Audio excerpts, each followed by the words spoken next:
Right, so we're on. We're gonna hang for a little bit. Restream some breaking slave news.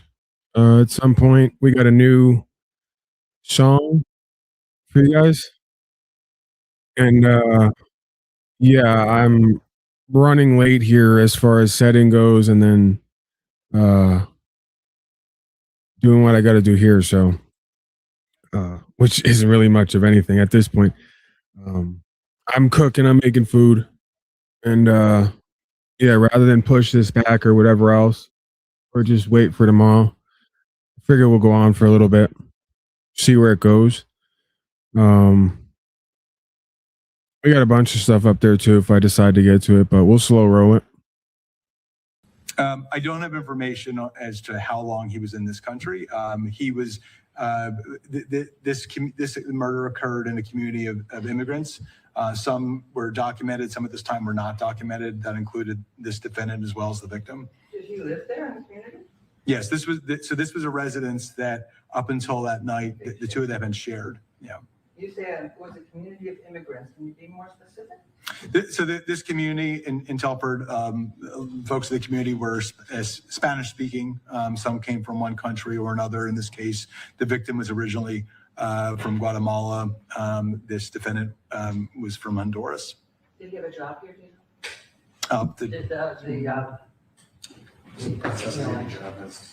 Working for a restaurant, but no.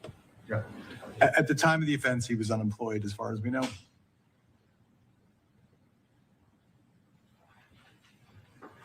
Okay. Thank you for coming. Thank you. Thank you.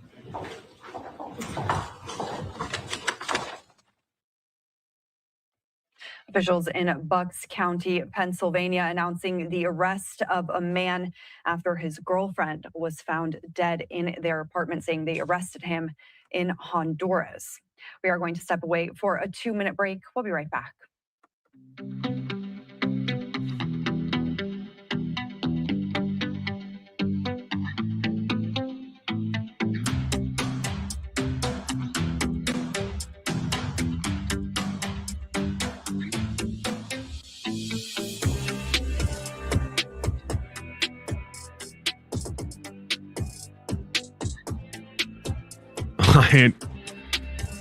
Lion really right. I don't take ownership of the Rouge Court. Sir, let's make spelling great again, okay? We are going to unite with Donald Trump and even the leftists. We're uniting all parties. It's nonpartisan issue. Make spelling great again. So yeah, that's Rouge. That's the red corp. Maybe you're like speaking in code there. Rouge is red.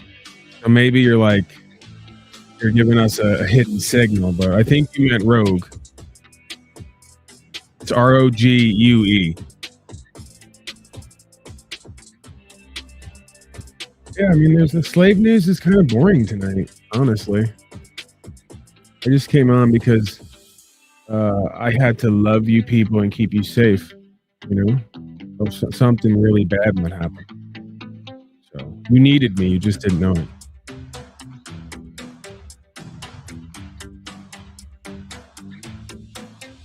Now I got new speaker system. So, and then also you guys need to let me know if when I come on video or whatever else, or just video in general, if it seizes up and skips, because that's not acceptable for me. All this data and what we pay for this crap. And in the middle of the broadcast, when I watch it back, I have latency.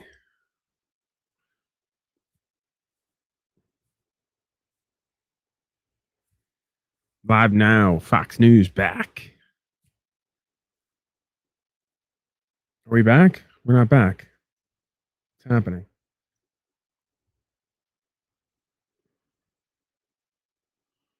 Fox News is really slacking over there too, man. Welcome back to Live Now. What was that? Just as I said, I don't want latency and freezing in my broadcast. Fox News Live is freezing. A restaurant fire. We have a live look at the scene right now, still very active there in Arlington, Texas. This building that caught fire has 6 units. Firefighters saying all 6 were damaged, and also the building's roof collapsed due to this fire.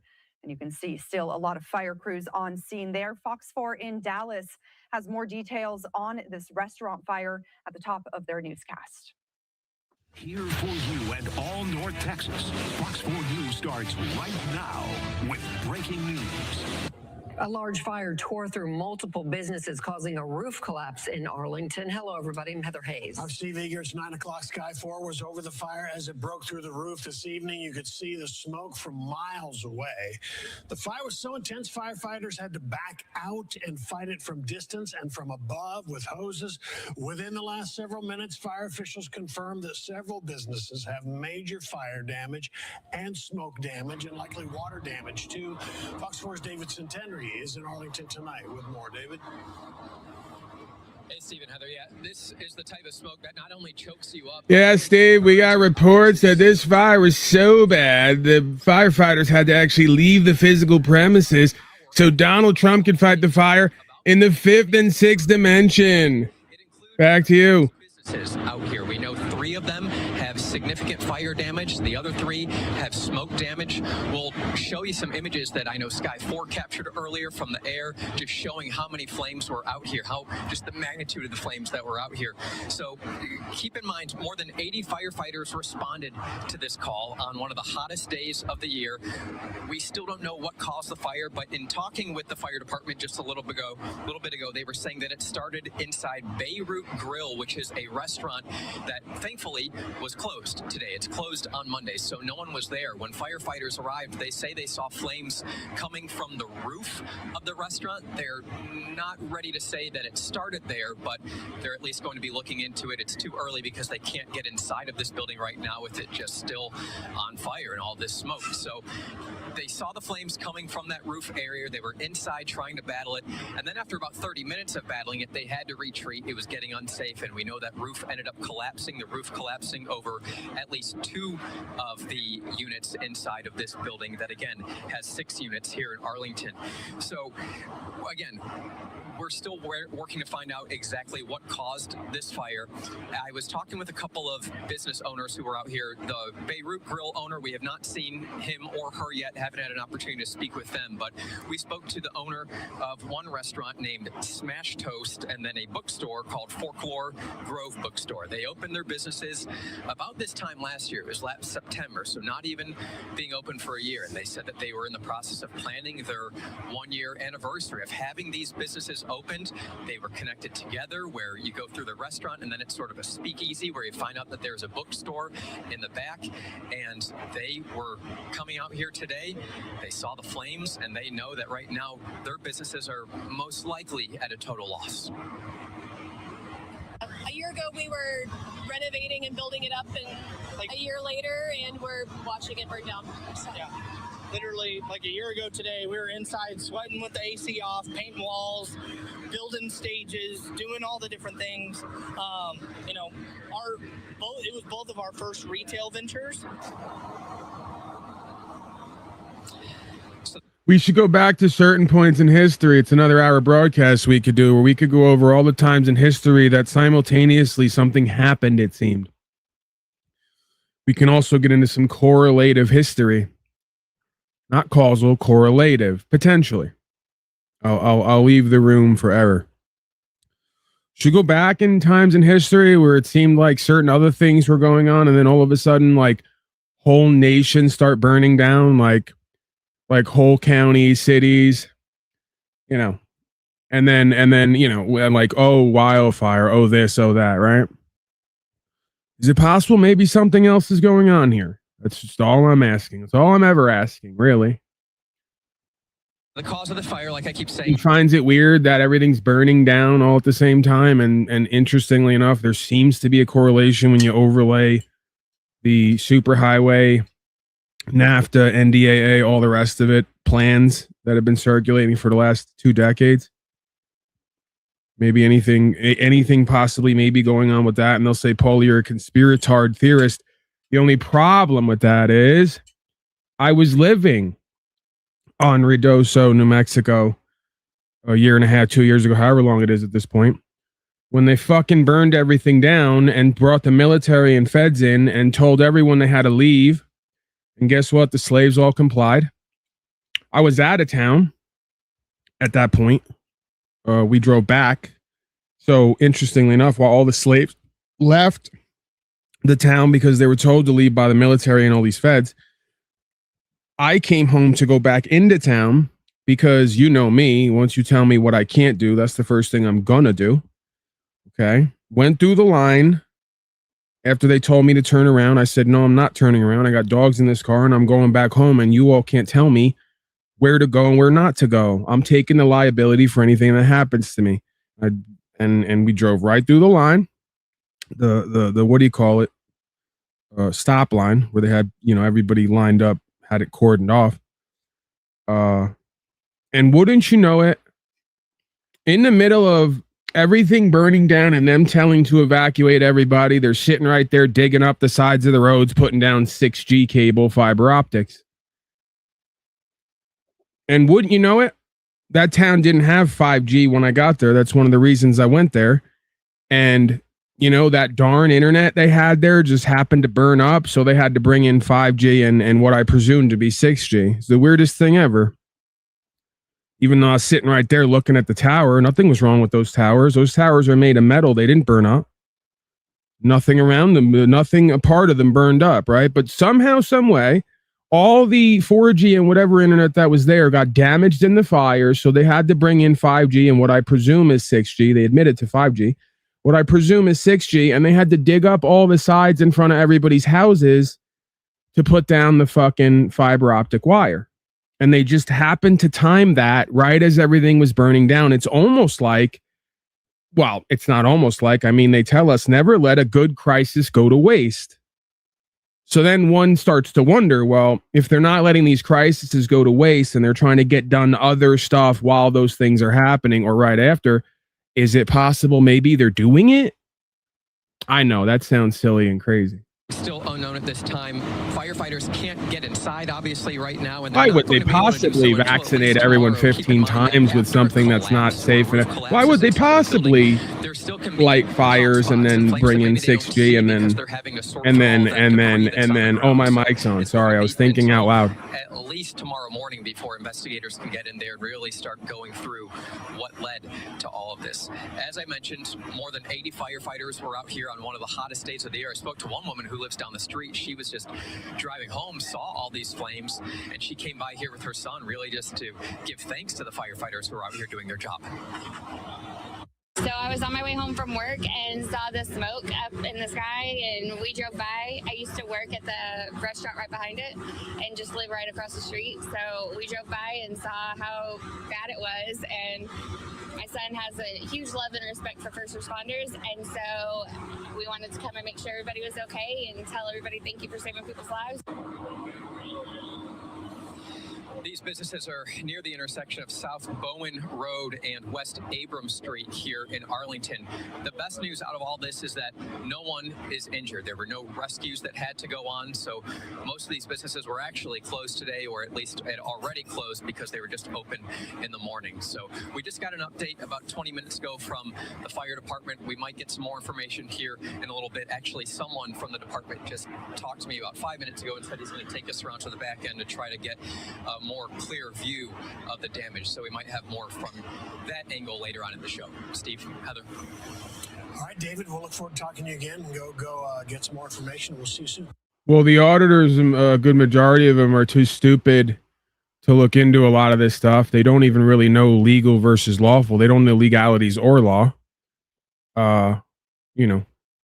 Most of these auditors are too proud and too busy chasing a career auditing to talk about the rest of everything else going on in life, right? They don't want to be written up as a crackpot and a sovereign citizen and a conspiratard and all the rest of it, tinfoil hatter. And let's be real, the majority of the auditors comply with all statute, policy, and code. They just whine and complain and film the police while they complain about what they reflect. Which, by the way, somebody asked me yesterday, and it was great because they asked me about this guy, and then it came up in my feed. And I actually know someone who is connected to him in Passio, who wants to get me on the land that's co-owned by Larkin Rose, and I don't think he understands. That might not, or maybe he doesn't care, right? That might not go so well when this person realizes that I've said maybe some things about Larkin and Mark in the past that I believe to be true, and the record seems to show is true, that aren't really sweet, nice, kind, and polite. But yeah, so someone brought up Larkin Rose yesterday, and he came up in my slave book feed. So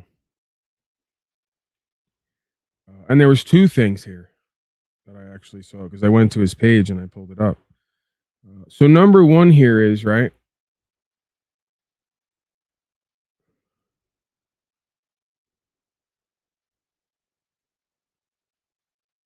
if you had a few hours of my time, what would you want me to do, and what would you pay? Well, Larkin, thanks for asking. What I'd want you to do is uphold rights and freedom and be a true anarchist. All the shit that you say you do and are and tell everyone else to do while you sell books and tapes and movies and cartoons and bath mats and whatever the fuck else. Could we do that? Oh no, that's somehow off the table, even though we have a marketplace for that. So we're commercializing and corporatizing rights and freedom. Okay, so then I guess, what's my second idea here? I guess cut my grass or something. Oh no, we don't have grass here. I'm in the middle of Arizona desert. I guess maybe come over and polish my Maxima. That's not code for anything else. Don't get any ideas. Yeah, I mean, I don't understand why these guys come on here and they like are selling tickets to shows. They're putting on festivals and events. They're selling a bunch of products. And then they want to know what you want them to do for them that you can pay them for, other than be a liar, a grifter, a fraud, and a fake anarchist. And then if I get in there and go on there and I say, come over and polish my Maxima, I'm the dickhead in the interaction. So let's continue. So we have this, right? Because I'm sure that they all get the word when they hear me talking about things, because that's the nature of this beast. It's a small world, right? These are networks. Everybody knows somebody that's connected to everybody. So when you go to talking, they act like they don't know, but they know, because people bring them the messages. So the being here, Mr. Rose writes, what's the fine for having a license plate and license and registration and all the rest of it, but keeping it inside the car? Maybe a fun, mild form of civil disobedience. Fuck flock. Now, this is what's laughable. 331 reactions. I'm probably the only laughing reaction you can see there, because it's hilarious. It's tragically, pathetically hilarious. And 98 comments and almost 20 shares for this crap. Right?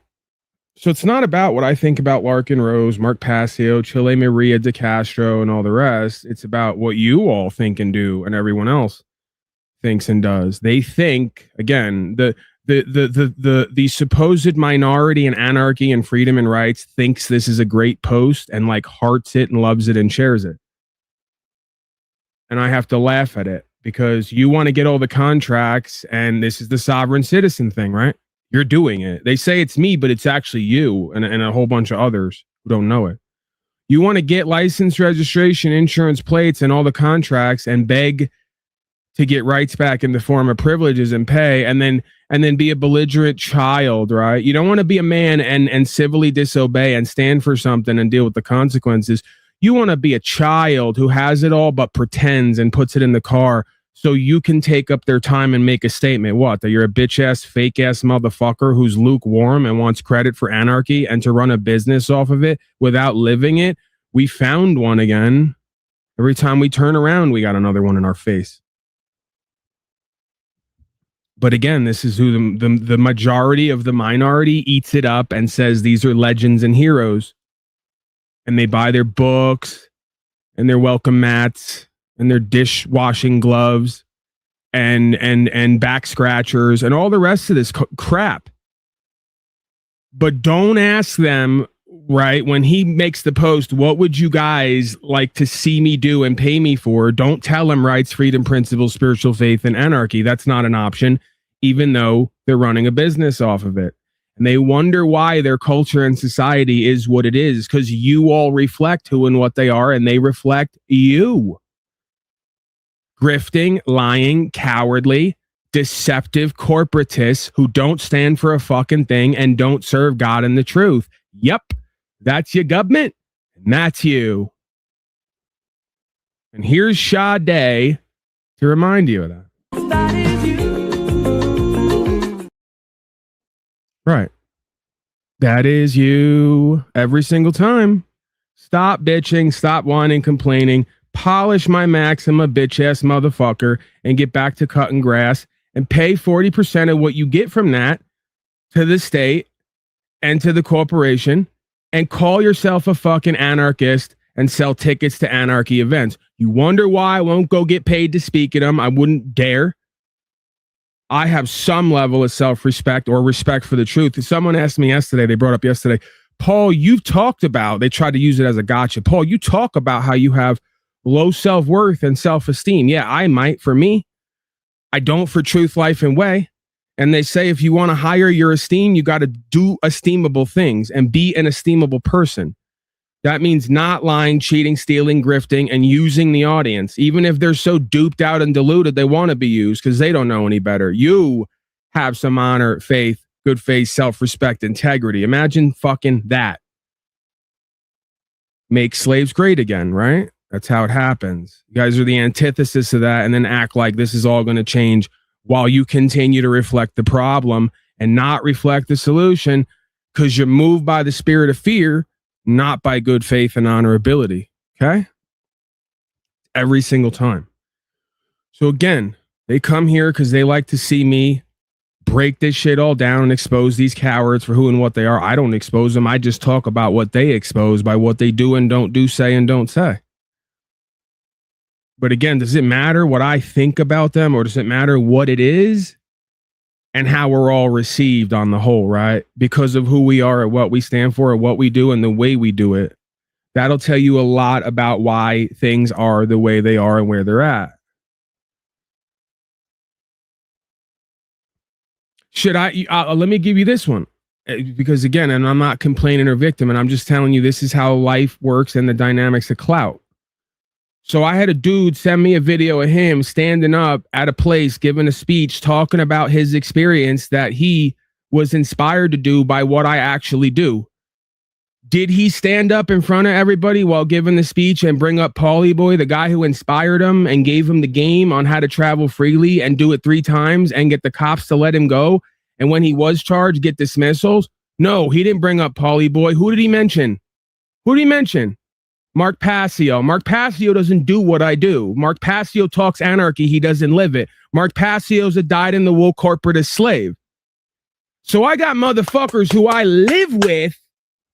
This is why they say in the scripture, a prophet is respected everywhere but in his own home. And it even goes beyond that, right? Because in my Father's home are many mansions. You want to go there? Exactly.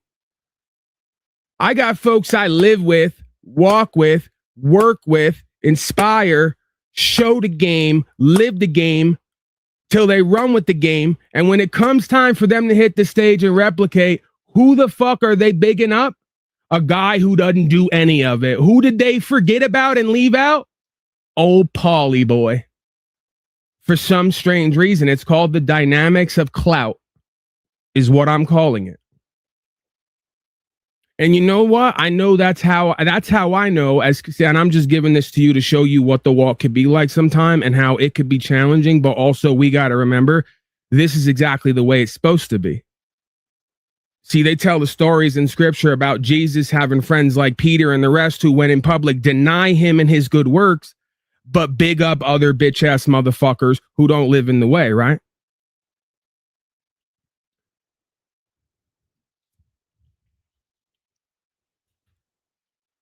This is why the Tao talks about, I should start, you know what, I should start bringing up, because I talk about this, but we should just go through it.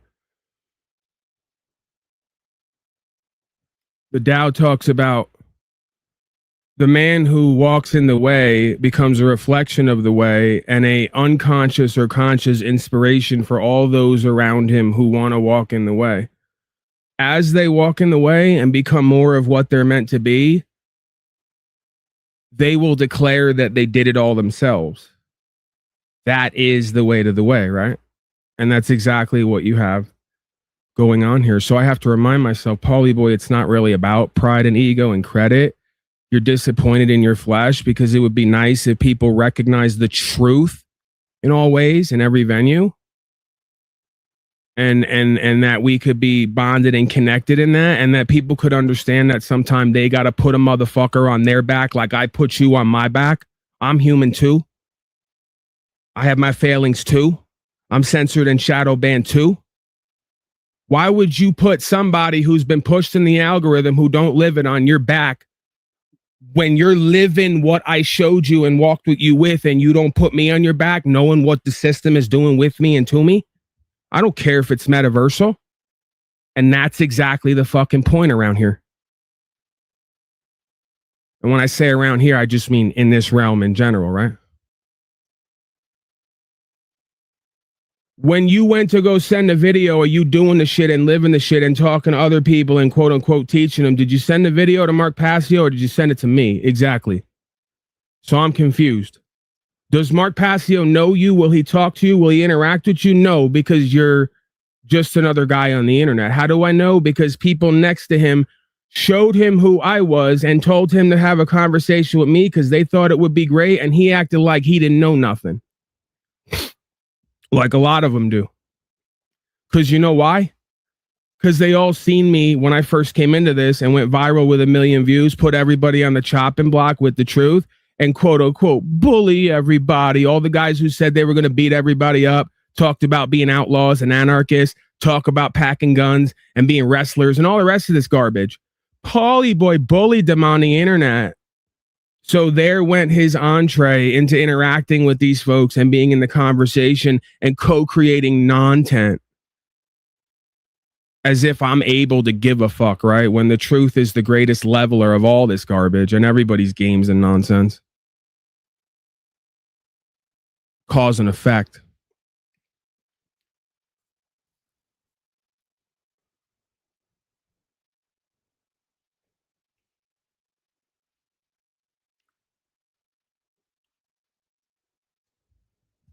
Let's go to the new song. The devil does good sometimes. Now that we have AI, I can put my voice into this thing and I can like describe music and then even hum it, a tune, and it generates an orchestra and then shapeshifts me into a country music sensation. And then I get to sing about and mock all you fucking slaves and pretenders. And I get to like entertain myself. This is how selfish I am. See, your average content creator won't cop to the reality. I don't mind copping to the reality because there's nothing to be afraid of with the truth if we can apply it to everyone. So like you'd all want to pretend you're saving everyone. I tell you all the time, I'm a selfish motherfucker. I do what I want to do and what I believe needs to be done. And I'm going to do what entertains me. And if yous all get power and value out of it, I'm fucking winning. Because there was a time where I was a selfish motherfucker and it went the other way. Everyone in my path was going to lose, including me. It was going to go bad for everybody. That's no longer the case. So that's a beautiful thing, right? Sometimes you got to get really selfish to get selfless. I do what I'm passionate, what I care about, what I'm entertained and inspired by. And I believe that's the way it's supposed to be. And I give that away to all you. And I have faith, and I've been shown that because I do that, the same experience is reflected back with you folks. Why? Because on the highest level, we're oneself. See, beyond I love you is the recognition of I am you. See? That I love you shit is, it's on the road to getting there, right? It's a nice, warm, cute, cuddly path that's on the road to getting to the thing. The thing is, I am you on the highest level. So if I just do what I'm good at, that God is making me great at, I don't care what it is in what venue, that inspires me and entertains me, and I have fun while I'm doing it, and it provokes an emotion in me, I already know that the same is going to happen with everybody else viewing and experiencing who is I am that am. See? So again, it could be argued the truest form of service, selfless service, is service to self. Just like the truest form of service to self is selfless service to others. There's a back and forth relationship there. And once we see self as self on the highest level, there is no separation there, right?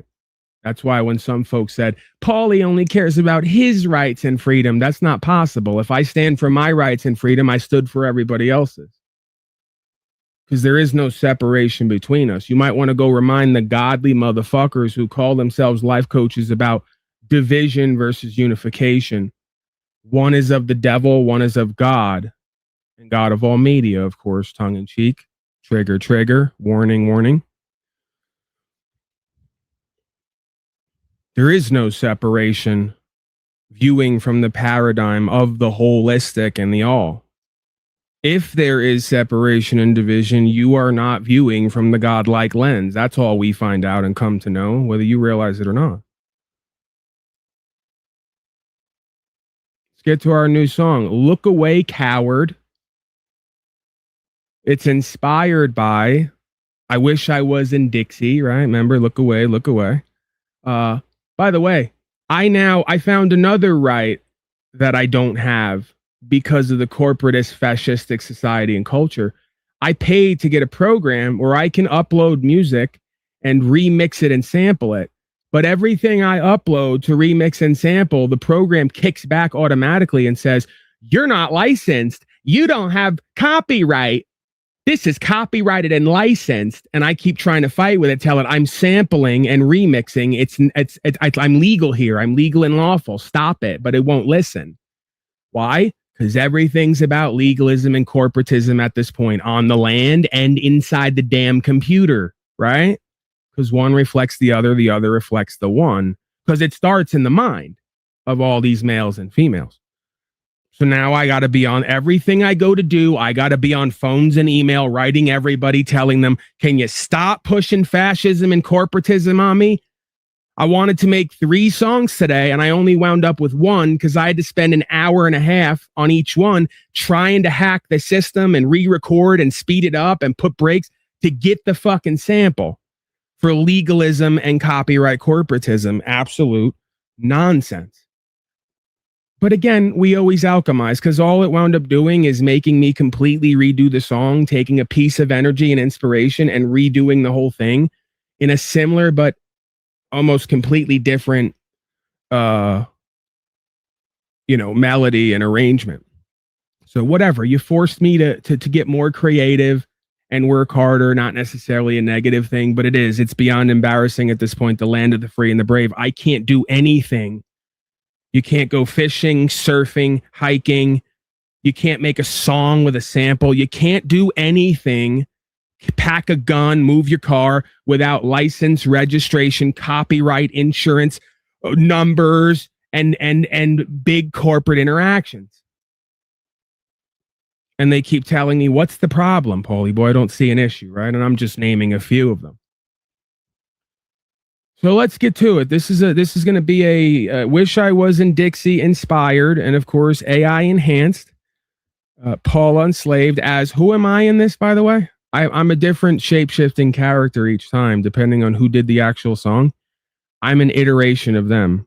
I'm a demonic, dark, morbid, reflective iteration of them that reveals the truth of how they're living and why they're living the way they are, right? So I'm there. I'm not a devil in truth. I'm a devil to them, right? To the folks in denial and delusion who want to project and blame and don't want to see and reconcile the devil within to find the God and truth within. So let me see here, because I forgot. I even forgot who I am. Oh, right. I'm Slaveson Evans Have No Worth. I forget what the guy's original name was. I think his name was Willison Evans Hollingsworth or something along those lines. So in this one, but you have to change it. So I'm Slaveson Evans Have No Worth. Instant folk song country classic.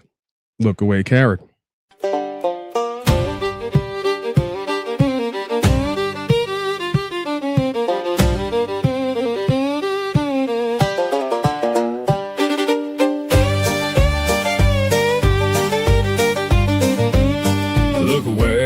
look away, coward man. In this slaved out place where I was born, codes rule lands and people more. Look away, coward man. I wish we weren't cowards and we acted like a man. In this slave place we comply and we don't take no stands. They try to cope and throw up their hands. We live and die in slavery. Look away, coward man.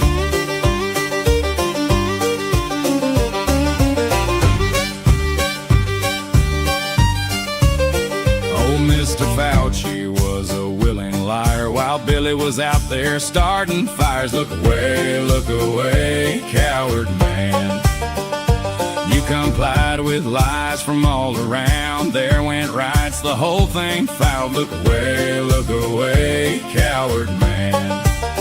They tell us that we must comply while we shut up and stand in line. Freedom's fading, see the signs. Look away, coward man.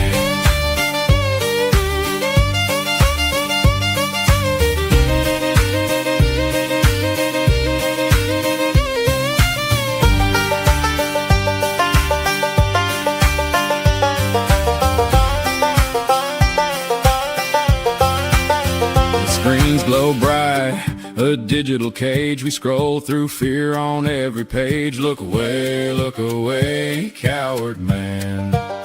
They promise peace, a golden age, but bind our hands and turn the page. Look away, coward man. Chains of mind are real for sure. The cowards here choose to ignore. They follow codes from shore to shore.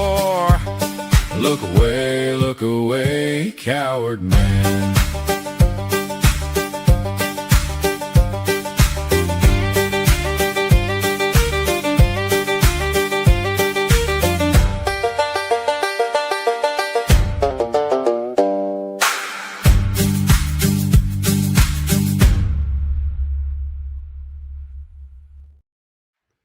All right, look away, coward man. It's got a vibe to it.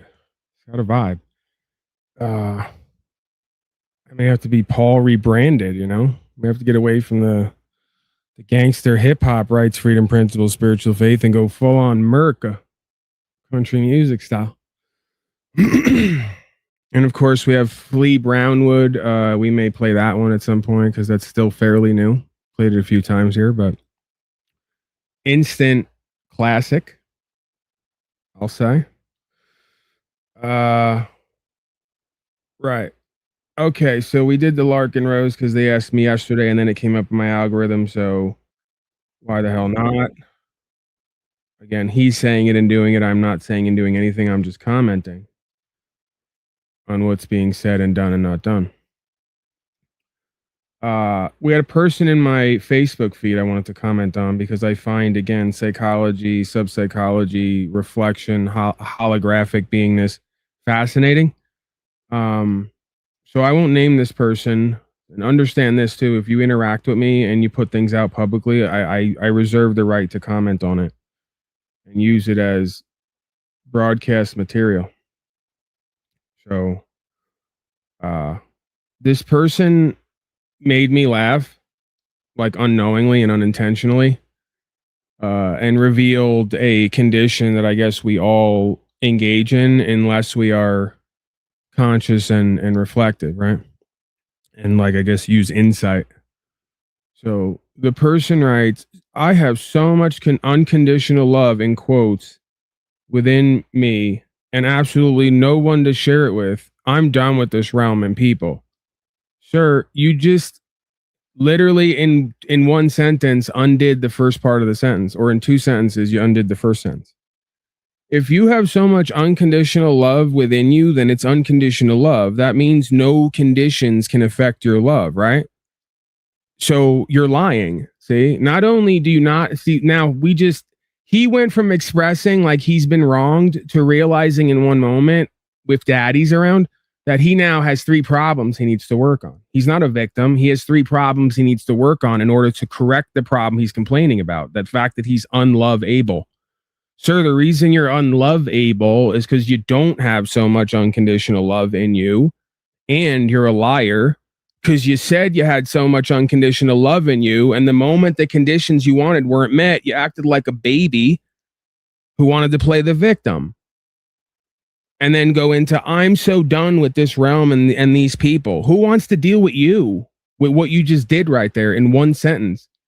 You pulled a Vera Lee last night, for those who were here and saw that whole fiasco. You don't even know what you're doing and saying in the moment. And you, again, this is why you shouldn't hang out with these life coaches, because they do and say shit like this. You know?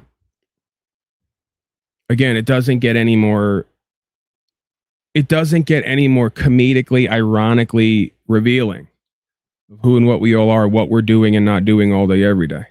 Okay, so I just helped you out. I just condensed like 2 hours or more of therapy into like 30 seconds for you, and revealed like 2 or 3 problems you need to work on so you can be love-able and stop complaining about what you're not getting that you deserve, that you don't, because you don't want to be honest with yourself and others.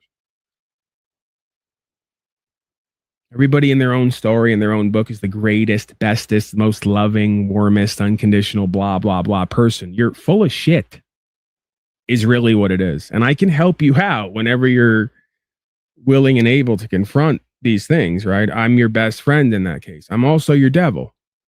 Because I'm not going to do what your fake ass non-friends on the internet do and go, oh, because that's what they all did in the comment section. I did what I just did here in your comment section. That's why I'm real, and that's why I'm respected, even if I'm not liked, because I talk truth while you were lying and playing the victim. They're all in the face. Aw, poor baby. Who didn't love you back that you deserved, that you were entitled to? Let's ignore all the ways you just fucking showed who and what you are in 2 sentences and why you're in the position you're in. Aw. It's exactly why this world is the way that it is. We got a bunch of mommies running around in a nanny state, telling themselves and everyone else it's going to be okay, while you all use no logic, morals, and ethics and don't make any fucking sense. See? You all want to make, because someone told you in a song and some goofy life coach told you on 500 milligrams of THC that love is all you need. Bullshit. The family unit structure is proof of that. Dumbasses who can't reverse engineer and holographic reflectivity. Mama is the complementary, seemingly paradoxical expression of love, emotional love.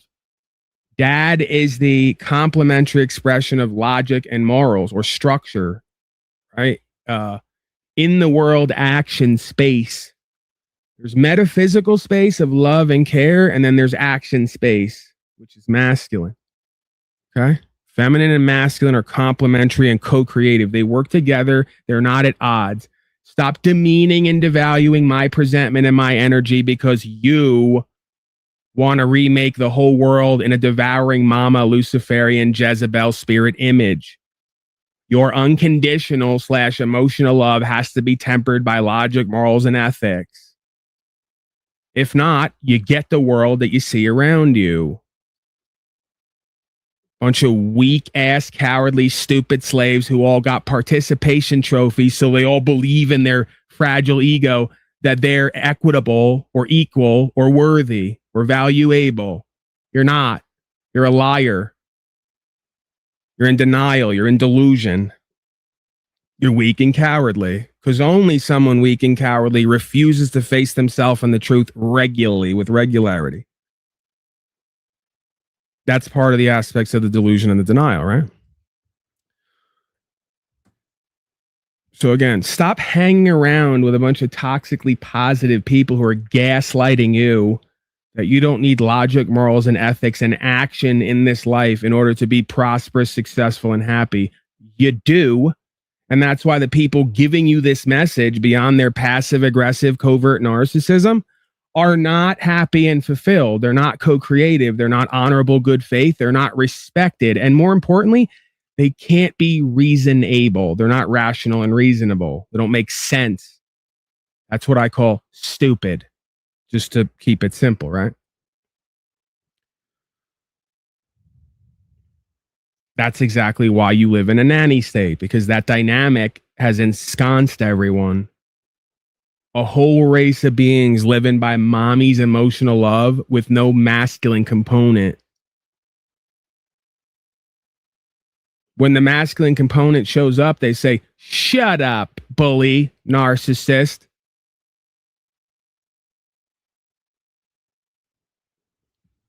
Instead of saying, "Daddy's home," right?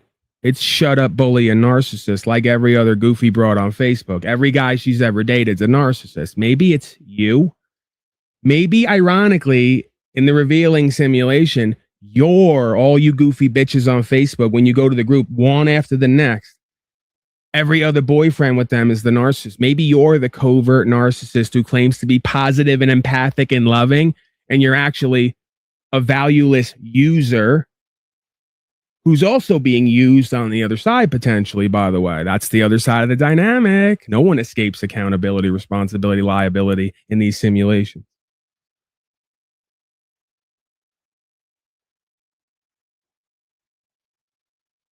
And by the way, we just holographically reflected government again, all you ladies and gentlemen, because it's holographic and reflective. It's got to be. It's got to reflect.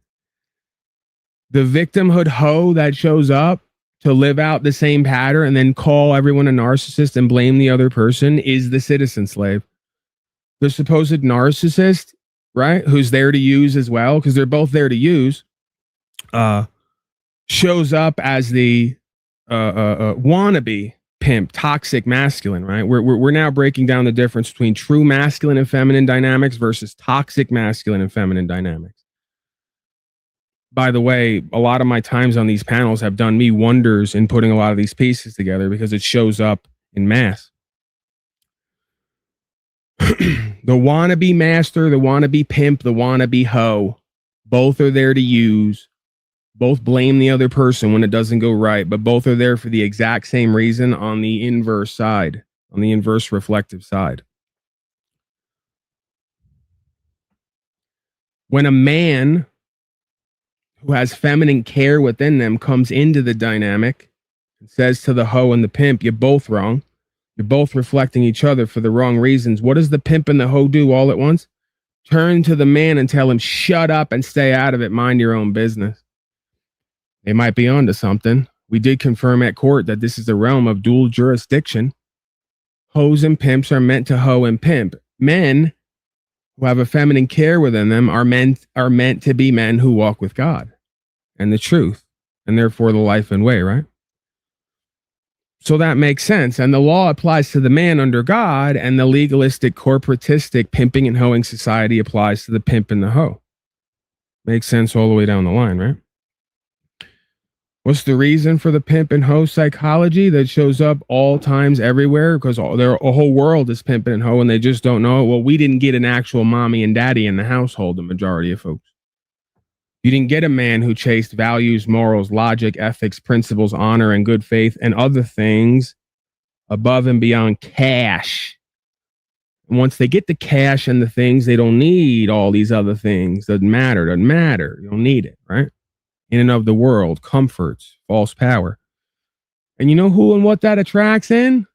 A Babylonian bitch who wants the benefits and privileges, there's those words again, benefits and privileges of the original wannabe pimp, not engaging in what's right, your rights, see? There goes your rights and freedoms. Because both inauthentic corporate male and female in the equation are using each other and using the world to get what they want while they're not doing what's needed to be done. Everything is perfect in its imperfection. You all manifested this. And when I show up to try to tell you all you're engaging in it and manifesting it while I'm watching you do it personally, privately, and publicly, you tell me, "Shut up. I'm angry, bitter, resentful. I'm nasty. I'm hateful. I'm a narcissist. I'm a bully." Victimhood consciousness. Because you know why? On both sides of the pimp and hoe dynamic, people won't understand this. The pimp is also in a victimhood consciousness. He doesn't believe he can do and be anything outside of human trafficking. If he did, he would, and he doesn't, so he can't, according to him. because the world always keeps a man down, a brother down. You know, the pimping is traditionally a black thing, but it's not. It's archetypal. So let's not do that. Because even when you're not pimping and hoeing, you're pimping and hoeing. I could show it better than I could tell it. Just go to Congress and everything else down the line, right? So, right. We get to the root, the base sub-psychological root of what creates everything we see here in modern day society and society in general until it's faced and resolved. A victimhood consciousness that seeks to take back power and control the only way it knows how, through reprobate worldly corruption. And again, that's exactly how you lose your power, because the true way to take power back over yourself is to become the victor consciousness and become everything we haven't been that has led to the result of us manifesting what we see. Right? So Larkin Rose, perfect example, not picking on him, put him on the scales of Paulie Boy's rubric. It's real simple. When you make a post about having license, registration, insurance, and plates, you're under a pimp. When you talk about taking the plate off and putting it in the car, even though you got all of it and you're supposed to follow it now, you're a bad hoe. So I tell you folks, you can't pimp right and you can't even hoe right. If you're gonna be a hoe, fucking be one and go all the way. I'll at least respect it. Stop trying to ride the middle. If you're lukewarm, you get spit out. Doesn't the scripture say that? Read that. U.S. corporations, you're pimp. You get benefits and privileges and safety from it. You don't stand for your rights with it. So it's your pimp and you're its hoe. Okay? Stop trying to fuck up that business arrangement because you don't like it. If you don't like it, stop hoeing and stop recognizing the pimp as your pimp. And stop encouraging everybody else to do the same and calling it activism and anarchy. It's not. It's cope, delusion, denial. You want to write a book? Your next book should be on cope, delusion, and denial, because that's all you and others engage in. No sense talking about some truth you might hit on that you don't live. Talk about the shit you live. Cope, delusion, denial, bad faith, dishonor, cowardice. Write a book on that.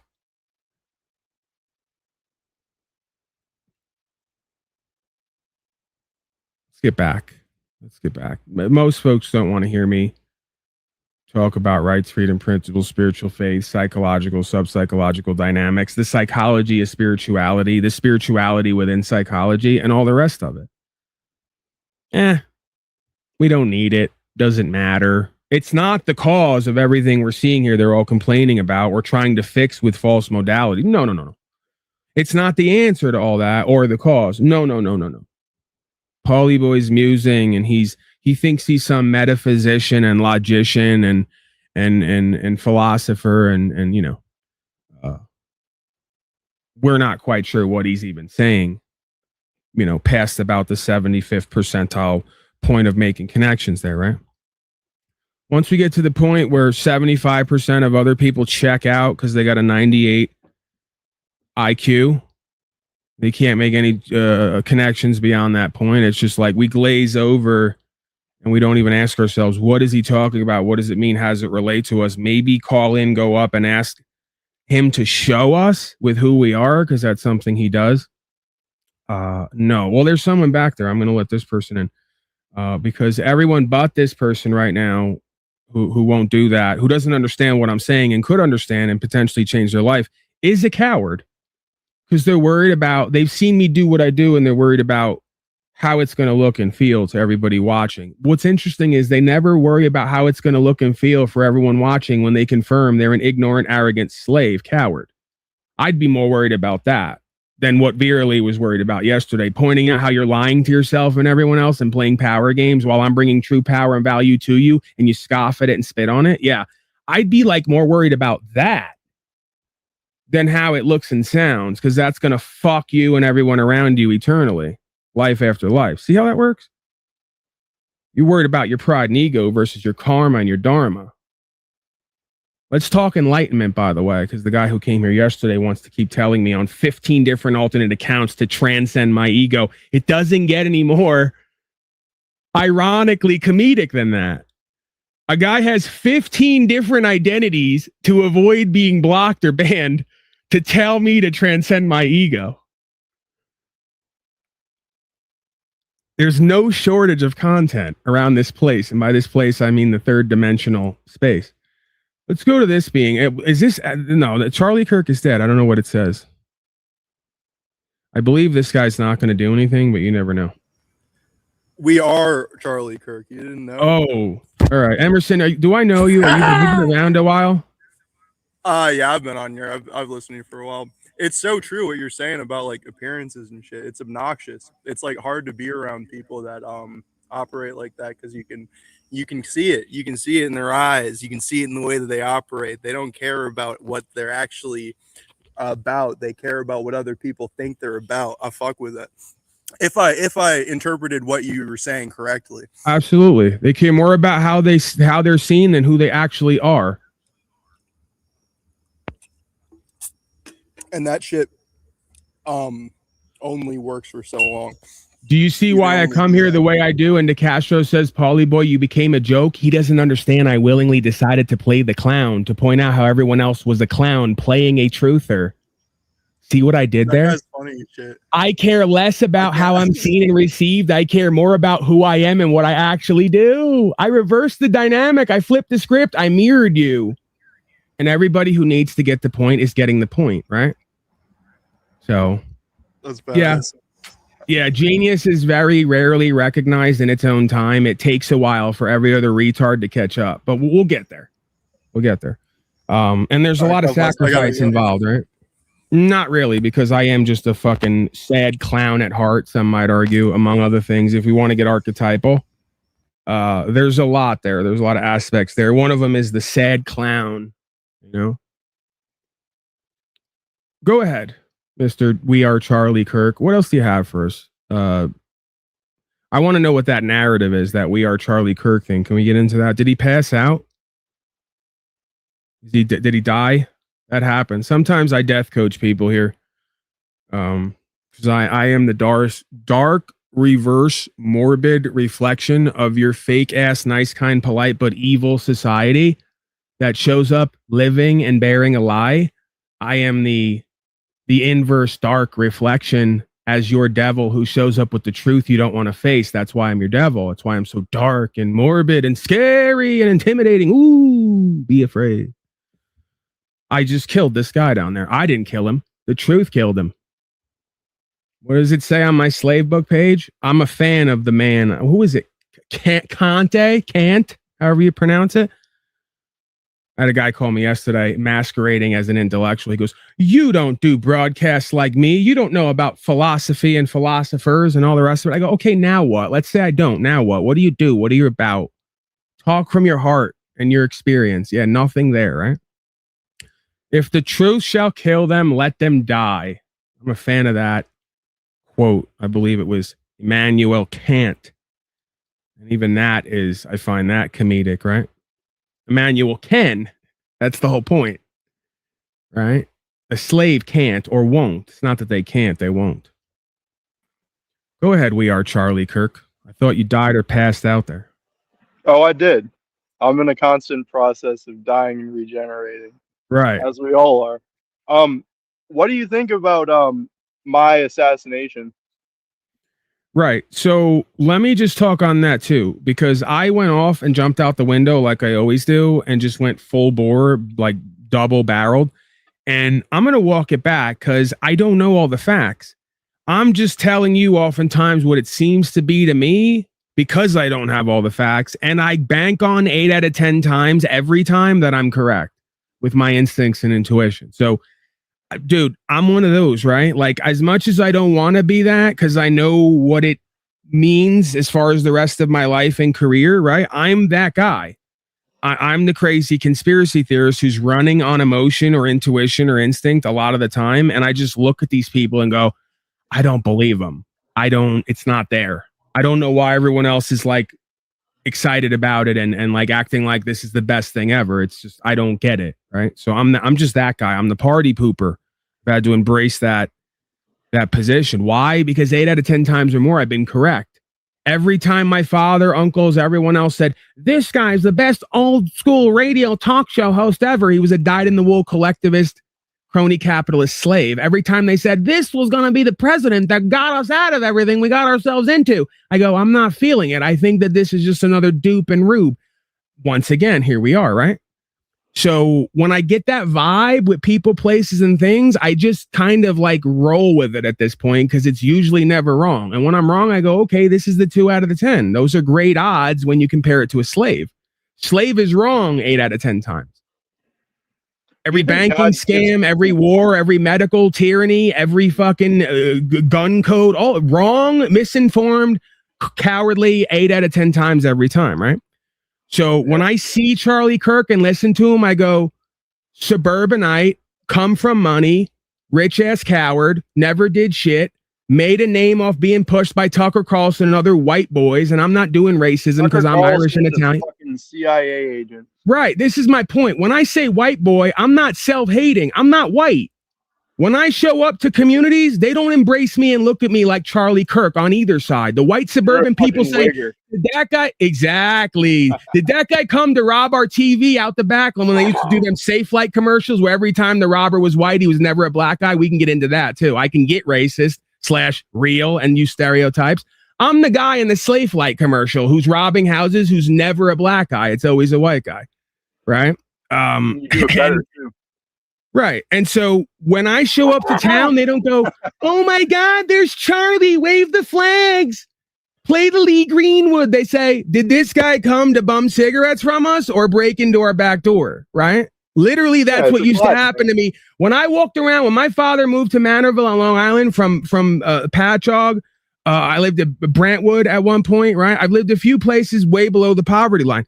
When he moved out to Manorville, which is like a, more upper class kind of farm white community, they would call the police on me walking around my own community regularly, like I was fucking Aaron, what's his name, jogging around town through construction sites. The black guy who they chased him down with a pickup truck. These white people would call the police on me for walking in my own neighborhood because the way I walk and look, and I guess what they know of me, I don't belong there, right? Or what how they receive me. I don't belong there. I'm not one of them. I've been getting that treatment all my life. That's how I've developed this identity or lack thereof. And Charlie Kirk hated hip hop music. He would always talk about how much he hated hip hop music, but he loved Kanye West, the whitest man of all time, possibly. He loved Kanye West, and he would always, there's videos of him and Candace Owens, another white woman, dancing to Kanye West in Chicago. It's Listen, crazy, man. I mean, again, let's not do the thing where we do whiteness as speaking intelligently and being professional in that sense, right? Like, what I'm saying is a bunch of statists, fascists, don't know how to speak. A bunch of statists, fascist slaves who pay tax to be ruled over, who when they listen and see someone like me, they got a label for them and immediately tune out while they go and watch Sean Hannity or Sucker Carlson or Charlie Jerk or the rest of these wannabe given to you from the Masons heroes. That's all. Oh man, I got another one. What do you think about John Kiriakou? I feel like y'all should do a show together. I feel like that would be great. Who's first of all, who's that? Is he an agent? He's a CIA guy. Yes, he is. Watch this. Like this is so great. You just, oh my God, this is so great. You just brought this up. I used to do, and everyone's going to think they already do think I'm insane. Even the people who respect what I'm saying and wonder how I talk so good and fluent. Oh yeah, think I'm somewhat crazy. You say a lot of real shit though. Right. And that's the greatest place to be, where you can own the fact, we own the fact that I'm seen or maybe am crazy, but I'm not wrong. I don't care how yous all see me, as long as I'm right. You ramble coherently. You're a coherent rambler. Thank you. Right. So I used to do heroin with a guy. I haven't done pills or powder in over 12 years. I only use cannabis. And even that I've taken breaks from just because I've gone through what I believe to be, and I'm going through still, some sort of transformation, and it needs to happen. So I used to do heroin with a guy, and he used to have pictures from Afghanistan, and he would tell me all about how he was a journalist. He, funny enough, and his name was Kiriakou. He got arrested for breaking in houses, right? Because at that time we were complete lowlives and we were involved in a bunch of activity. I lost touch with him, never spoke to him again. I mean, but I just recently, like last month or so, looked up that name because I saw a guy come on TV that looks exactly like this guy who used to sit with me, and he comes on the TV as an agent from the same place this guy was showing me videos and pictures of and saying I was a journalist there. And now I'm trying to put, kidding me? Dude, it's probably the same guy. That's what I'm thinking, right? He was a Middle East correspondent with the CIA who did like all their Arabic translations and shit. This guy had this guy pushed an algorithm, putting all these like clips out talking about like biometric shit and like whatever the fuck. Like all that shit's getting pushed now. That's all I see is John Kiriakou. That's all that's in my fucking feed now is this fucking guy. Right. And interestingly enough, I think his father actually at one point helped him get put in jail because, dude, I've witnessed so many things and things I haven't even talked about on this broadcast that are just interesting that I don't share because, again, like you said, I'm already seen as kind of wacky and I almost embrace that. But life is a movie, right? You know, because, and again, I can't prove this. I need to look into that and just see if that is because it's a 1 in a billion. And if it is, I don't know what it proves, but it's definitely interesting and fascinating. And this guy just had a weird energy around him, man. Like listening to this guy, you were the first person I thought of when I heard him talk. Like, and that's the thing. Why is that? Like, what is that? You know? Yeah, I don't know. Because that's not a common name at all, right? And I don't know. And like you said, I don't know. This guy came into the algorithm and he looks just like this guy. And it's so much so it triggered me to go, I remember this guy doing the dope with me one day and telling me his name was Kiriakou and he looks just like this guy. And he was telling me he was a journalist, you know, and you know how I am, right? Even when I'm seeing the pictures in the video, wondering how this guy has cash and a whole lifestyle. He's living like in $1 million house with some broad who's a banker and you know, what is he like? How does this all happen, right? How does he wind up with me going into the ghetto and getting dope? And I'll never forget, I took him to Brooklyn one day, and this guy, he actually wound up swinging on me one day, you know, because I was robbing him, but that was a whole other thing. And we can get into how, you know, I'm not saying this guy was far from a punk, right? I mean, he, you know, I don't say I'm a big tough guy that I'm into fighting. It's quite the opposite, right? Yeah, I brought him out to Brooklyn one day on this walk that I used to do to get dope from these Dominican gangs, you know, in the area. And he goes, this is worse than Afghanistan. I go, tell me about it. That's what I believe. That's where I got my training to do what I do with police and courts and everything else is extreme fear-based training. One of them was going in these areas and dealing in these things with these people that when I would bring people who were in war zones to these places, they would go, yeah, I'm not coming back here. Like if I come back here, I'm staying in the car. You go do all this. I'm not dealing with it. Right. And these are people who were addicts who wanted connects, right? Like they would try to steal connects from you, you know, and I forget how he wound up involved because usually I wouldn't give anybody over or let them make the connection. But I think somehow he got around me, made the connection, and then we went because when you're doped out, man, everybody's playing everybody, but you all use each other because you got to get where everybody's going, right? So someone has the car, someone's got the gas money, someone's got the yeah. So you wind up, it's no honor among thieves, right?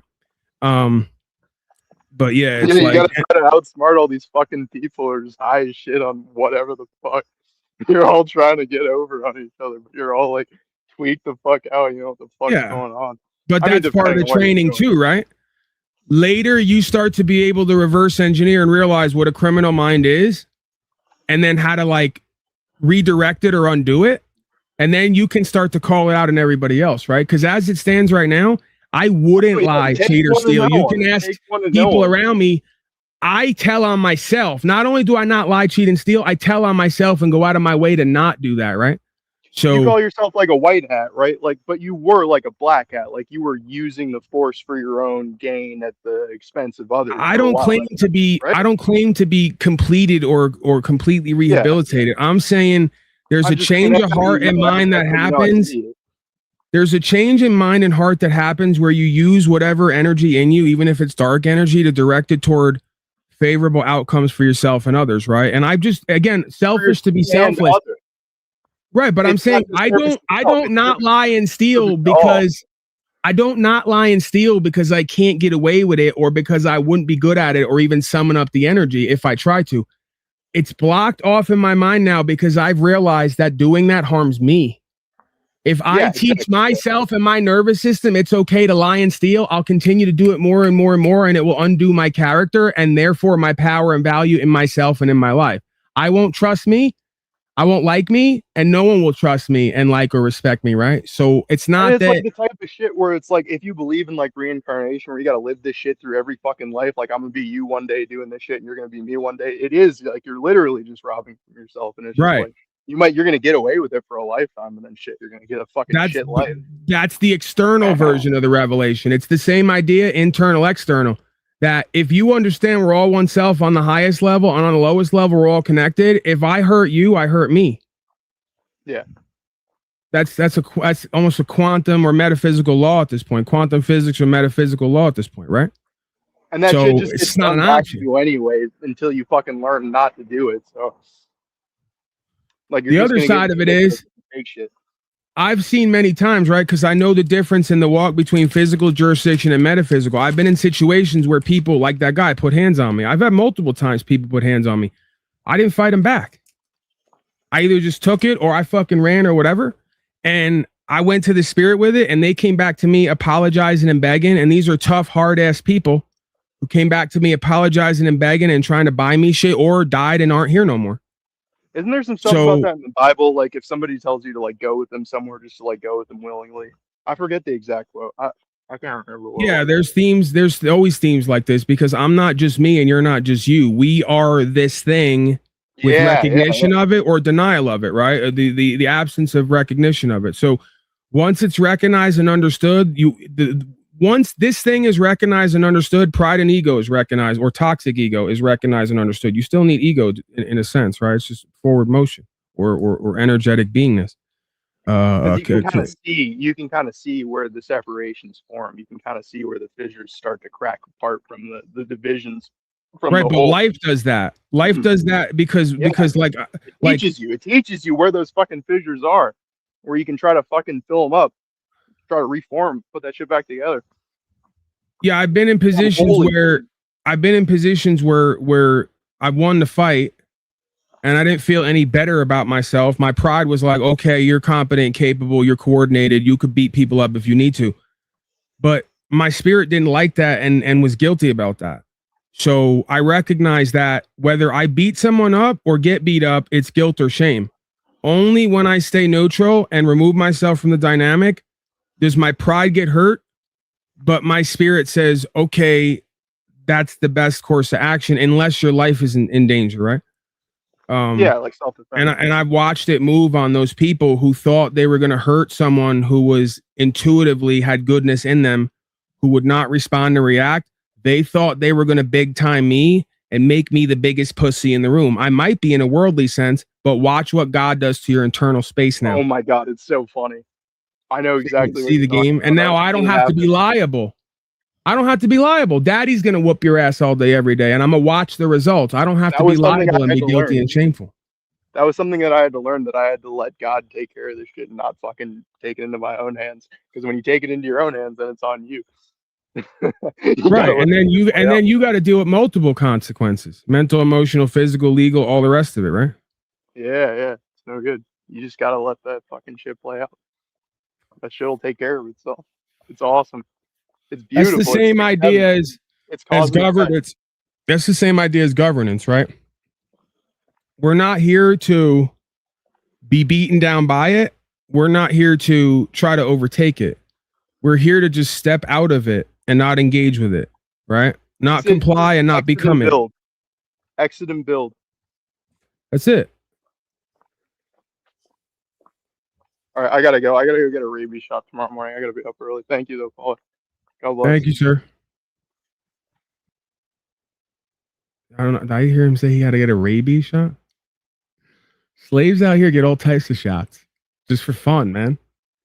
You know, that's a pastime. Used to be baseball. America's pastime was baseball. Now it's just getting different types of shots for fun. Line them up. Rack them and stack them.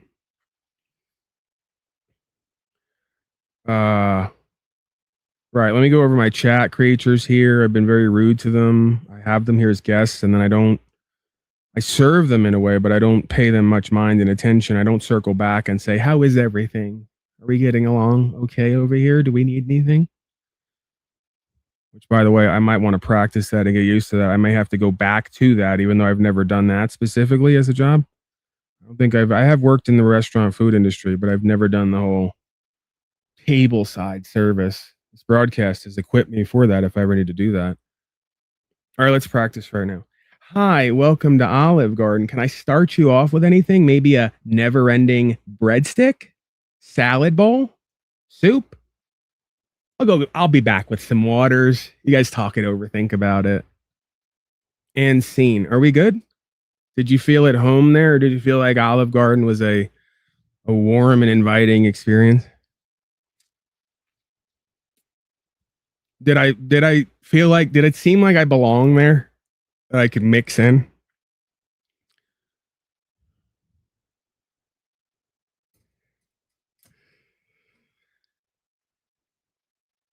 Oh, hi. I'm seeing that you have a small child there. Can I get him a booster seat and maybe a booster shot? He looks a little too healthy for me. See, that's how I get fired. Day one, I start doing the Olive Garden rap, but mixing in sarcasm and degradation to try to see if like they don't hear it or it blows past their ears. That's something I used to do. That was my pastime. While they take a bunch of vaccines for fun, I would greet customers and serve customers and just talk to people like in day-to-day conversation and just slip things in and just see how they react. And you wouldn't believe it. Like most of the time people just go, yep. You could just say anything. That's when I realized most people are full of shit, because you can talk to people and you think you're having a conversation. They're just waiting to speak. They're not listening to you at all. You can go, so yeah, your mom's doing slavery and genocide and all that. And how's the kids? And they go, yep, everything's great. The mom, the kids, whatever. They're not even fucking there. They're too busy thinking about a never-ending salad bowl and hoping that the vegetables aren't poisoned in there, right? You know, or they're just like, they're distracted by the sun glinting off of the aluminum barium chemtrail. So they're kind of half in, half out. Maybe one of those boosters they just took kind of just kicked in, their heart started racing and they got a little bit lightheaded, like those cigarette highs you get when you first start smoking, and they like, what? Yeah, the kids, right. So yeah, try that out.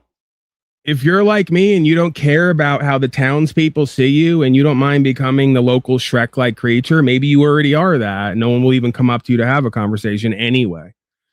But if they do, just start slipping like funny, entertaining things that brighten your day into the non-versation and see if these slaves even pick up on it, and then see how full of shit they are. Because then you have the other group of people. They pick up on what you're saying, but they act like they don't because they don't want to address it, right? And that makes it even more entertaining, because then you can see how far you can go with that. And then you reflect on how that reflects on all of culture and society, right? Like I could literally sit right here and say whatever I want to this person, and they're going to continue to hear me and act like they're not hearing it because they don't want to address it. Hours and hours of fun, people. These are, you know what? We're going to file this under exciting, fun games you can play when you're poor and broke. You don't need any money for any of this. This is another thing, right? At one point in my life, poor and broke, didn't really want to go do what everyone else is doing and needed to like entertain myself without spending any money. So I came up with all these different fun games to play and ways to entertain myself and others without spending a dime. Better than, you know, whatever the fuck was out there in the 90s. Noodle Cadoodle, that was a thing at one point. Anybody remember that? Where did that go? Where did it come from? Where did it go? What was it really about? They're doing pedophilia in there, I'm guessing. Looking back now with everything I know now, had to be. For those of you who don't remember this or never saw it, it was basically like a store that was built as a big dollhouse, and the people who worked there were like dressed up like weird dolls and clowns. And I don't know, maybe I have a altered memory of it because they brought me in there real young and I already had trauma issues, and I don't know, the whole thing was off-putting. I was like, can we go?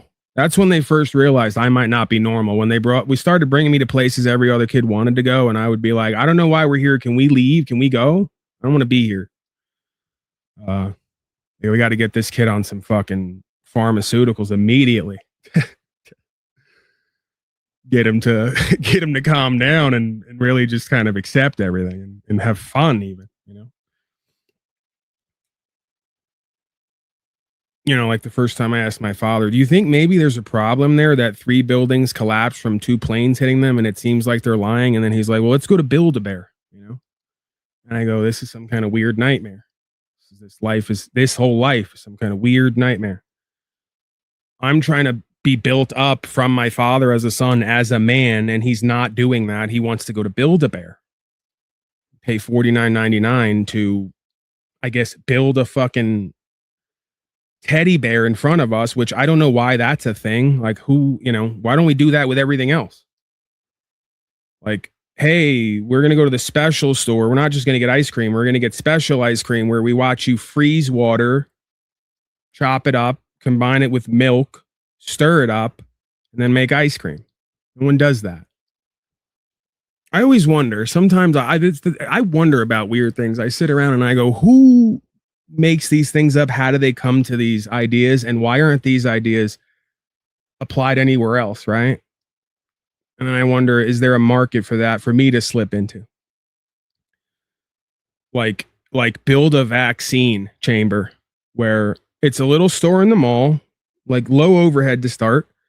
And because vaccines are all the rage, right? Even more than fucking teddy bears. I don't even know anyone who has teddy bears anymore. Does anyone even buy that shit anymore? So Build-A-Bear's out, build a vaccine is in, right? Because you can just get vaccines or buy them, or you can like be a part of the process of creating and building it, you know? And then we name it, we name our vaccine, we put a little tag on it, you know? We call it Run, Death is Near. This is Run, Death is Near vaccine. I took your son to the mall, Deb, I'm always the stepdad in every equation. No one will actually have biological children with me. So every scenario hypothetical is I'm stepdad. Deb, I just took your son to the mall to build a vax. Your son's got a promising career in this culture and society. He actually named his vaccine Run, Death is Near.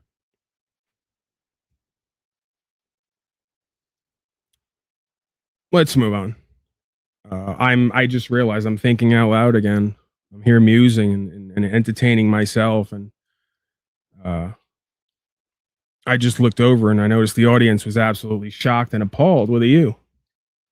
They were all agape like this. Build a vax? What? That's a thing? Scaring these white people again. Can we get back, please? Paulie boy? Yes, Paulie boy. We can get back. 24/7, 365 Fox News live stream. That's a party, huh? Then let's get back and into some of that. Honest about something. Hey, what do you guys want down there? I rarely ever ask you. I'm feeling kind of magnanimous tonight as a god of all media. What do you guys want down there? Like Larkin Rose. Hey, yeah, let's go to Larkin Rose. What can I do right now or be a part of that'll get you to pay me stuff? Like what? You want me to run a tarot card reading right now? I'm up for anything, guys. We come here all the time. This broadcast is only what it is because of you. Okay? I'm in service to you. So much like Larkin Rose, I'm going to ask you, what the hell can I do or say or be a part of around here that can get you to pay me? What kind of should we run a 3-card Monty shell game?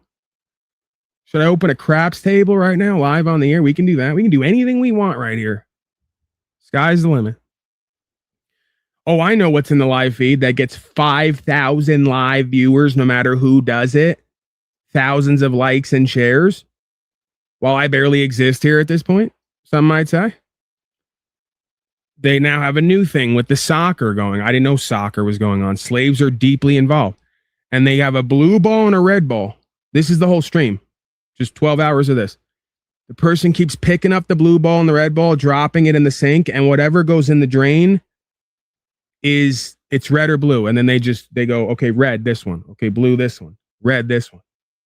We could do that. We could do red ball, blue ball. I think I have the talents and abilities and skills for that. Did you say no? The NDB, hang out, man. Hang out. That's how I imagine Unslavia as an event or as a community or a land, is me just off in the corner, essentially talking to myself, trying to cope about life and everything that involved in it while I claim it's a broadcast, and you guys just talk amongst yourselves. There's refreshments in the back, right? There's a musical dance floor. There's various events and tests of skill. I'll just be over here coping. Don't worry about me. Paul's doing a broadcast again. Paul has a 55-inch screen of Fox News up in front of him in the corner of the forest, and he's doing a broadcast. It's not pretty.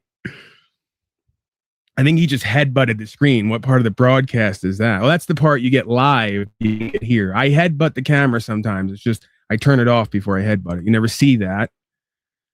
That's in the raw and uncut special version. Right. I'm like Elvis in those last days where I might be on opiates or not. We don't know. My stomach's getting bigger and bigger. I'm shooting at the TV every other day, and I might die on the toilet moving my bowels. You know, that's how every king and icon goes out, right? Henry VIII, Elvis, Michael Jackson, every king goes out that way. We know that. Doing what we love to do.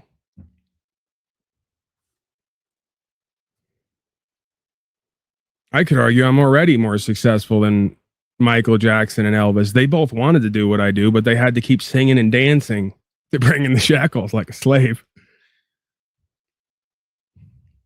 No one wants to see me sing and dance, although I am really good at it. I proved that the last couple of days. Actually, you know what? Speaking of, Paulie Boy, thank you for reminding me. No problem, Paulie Boy. What did you remind us of? You reminded us of how amazing we are at everything. Nobody knows country music like we do. I'm talking to myself again. That's how you get to be president. You talk to yourself about yourself and you exclaim how great you are and don't nobody know anything more than you do. Right. So, you know, let's vote. I feel like voting. Voting's something that we need, we feel good about. We haven't done it in a while. Let's do it here. What do you guys want? Actually, no. You know what? Forget that. I'm running my own vote. I'm rigging the vote, and you're getting what I want. See? This is truly American here. We're going Flee Brownwood. God bless the U.S. slave. I can't play it enough. It's gonna bring a tear to you. Excuse me.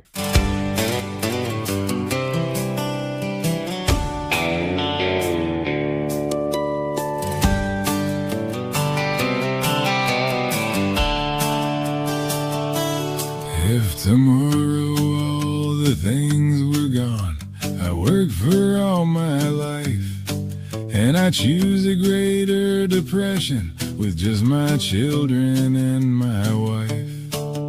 I'd thank my lucky stars to be voting here today, 'cause the flag still stands for freedom, but we gave that all away.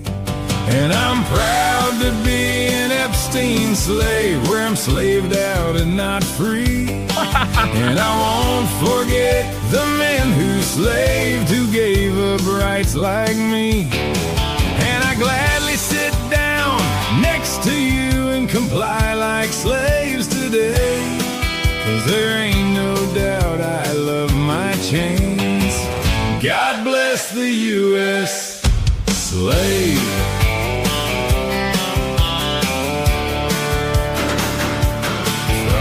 Aspartame in soda to the clots from the vaccines. Shout out to slaves of Texas who have some guns but don't have weed.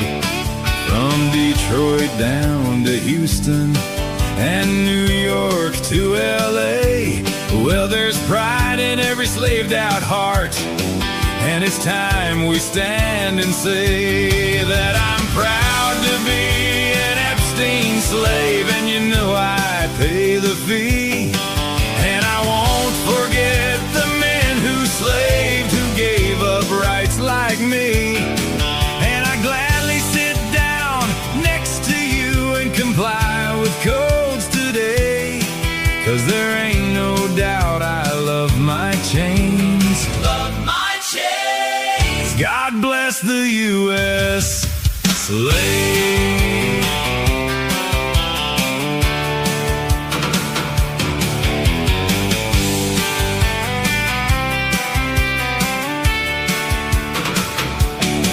And I'm proud to be an American where we used to be sort of free. And I won't forget the man who slaved, who gave up rights like me. And I gladly stand up next to you on a vaccine line today, 'cause there ain't no doubt I love my chains.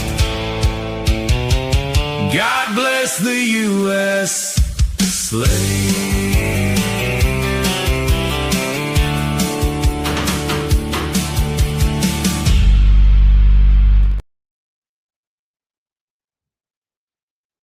God bless the U.S. slave, damn it.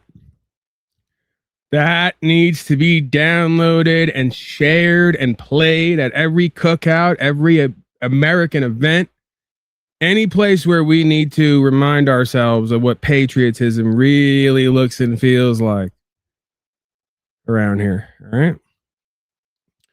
All right. We'll do a few more minutes. We may wrap up shortly before the second hour. I don't perceive this going too much longer. I don't want to keep you guys. You know, we started late. It's late on the East Coast right now. You guys can't tear yourselves away from a god of all media. I understand that. So it's my responsibility to not keep you up all night and then have you half dead the next day. You got to go to your slave job. You got to follow codes. You got to pay slave tax. You might have to even, they might be holding an election somewhere tomorrow. I don't know. You never know. People love elections. So you got to be well rested and ready for that. You got to be sharp and clear, fresh as a daisy for your civic duties. So,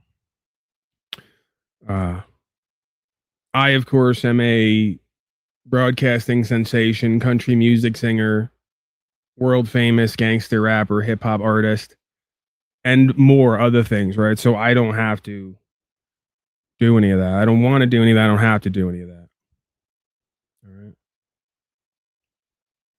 I guess I may need to do some of that. Where's Uncle Rick? Uncle Rick, are they hiring over there? Wherever you work? Just part-time.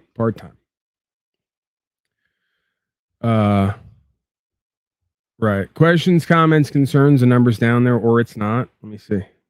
It's not. I did not do at all what I was supposed to do for this broadcast. It's one of the good things about being a god of all media is you can make mistakes, and like, what's everyone really going to do about it? Like the God of creation, right?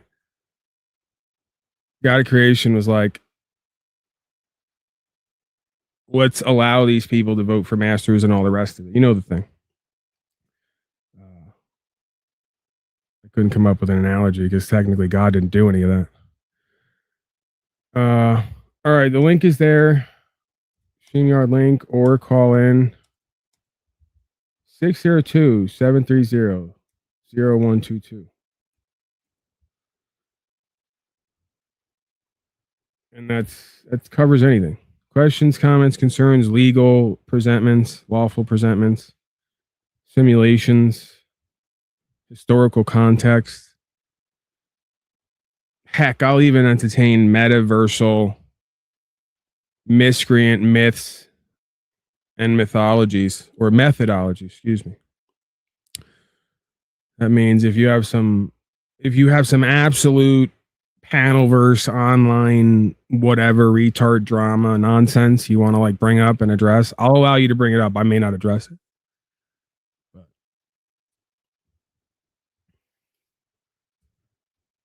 let's see what we got here. Your life is too expensive. Right. Your life is too expensive because politicians like Byron Donalds are in bed with special interests. Right. The cost of housing, healthcare, food, and gas, it's all more expensive because politicians are allowing it to be. Data Totally. centers in your neighborhood, utility companies spiking. All right, everybody, we almost got 10 seconds in. We got to bet first. Before we get deeper into this, we got to place your bets. He's saying the reason everything is bad is because of politicians. Is he going to recommend another politician to save us from the thing that made it bad? Politicians. One in the chat. If you're going with The answer to him saying politicians did this all is vote in the next politician or defer to the next group of politicians. 2 in the chat if he's going to have some radical solution that we haven't heard or seen before. I'm going to give you a third option now. For those of you who voted already, you don't even know what your options are. You might have just misvoted. Third, he's going to come out and say, we need to subscribe to Paul Unslaved and or uphold rights and freedom principle. Everyone's voting one. Doesn't even matter what the options are at this point. They're all in for one, and they're probably right. That's technically another fixed election, another rigged election. It was obvious what the choice was, but you never know.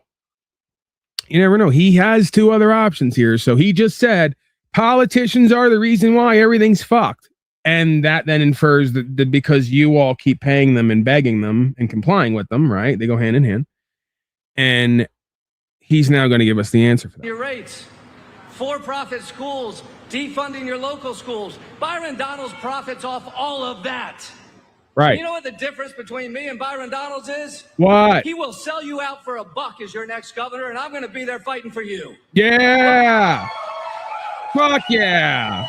This guy seems kind of real, possibly, maybe. He's saying all the right things. I'll also say this to everybody that's pouring the $10 million, $5 million gifts into Byron Donalds to build the big data centers in your neighborhood, to do the for-profit schools, to ensure we don't have true homeowners insurance reform, to ensure our gambling compact continues to take from the state, and our utility companies can charge the highest rate in the nation. You know what I have to say to these special interests? You better hope your guy wins. You better hope your guy wins. Because guess what? What? Guess what? What? Everyone's welcome at our table, but you don't get to pay to sit nice. there. You can pull up a seat, but you're going to be sitting behind all these people right here. We get a table and don't have to pay? Entitlement. Yeah. We have the most corrupt campaign finance system in the entire country right here in the state of Florida. Right. Wait, what? Fought our politicians for too long, and I'm here to tell you tonight, David Jolly and Gwen Graham are not for sale. We're not for sale. Sir, how much you paid to be here? We got 90 days to hold this coalition together. Leave here tonight knowing we can win. Why? Because we already are. I get a lot of pundits who say, hey, Jolly, are you worried about the state of the Democratic Party? Folks, you know what the state of the Democratic Party is tonight? We're winning. We're winning. Yeah. Fucking winning, man. And we don't need to litigate winning. We just need to keep winning. Look, right. We don't have a left-wing problem in the state of Florida. We have an extreme right-wing problem in the state of Florida. What does that mean? Last I saw, it was Republicans beating cops on Capitol Hill on January 6th, a Republican president who pardoned them and called them patriots. Last I saw, it was a Republican president convicted of 34 criminal counts, and it was a Republican president found liable for sexual abuse. Is there a burger element? Republican president engaging in outright grift and graft. You know, let's go to that just because why not? That's the beauty of this. Do whatever we want here, and sometimes, you know, we have our fun and our inside jokes. This guy in the chat, let's name him. I always do that. I go, these people, and then M. Davis down there goes, what do you mean these people? Rob Cleveland. I go, what do you mean these people? No, not the blacks.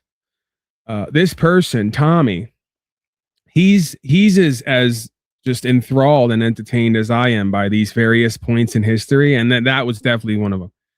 I got to get with Gorilla Gems or someone else, and by get with, I have to tell them to do it and then hope they do it.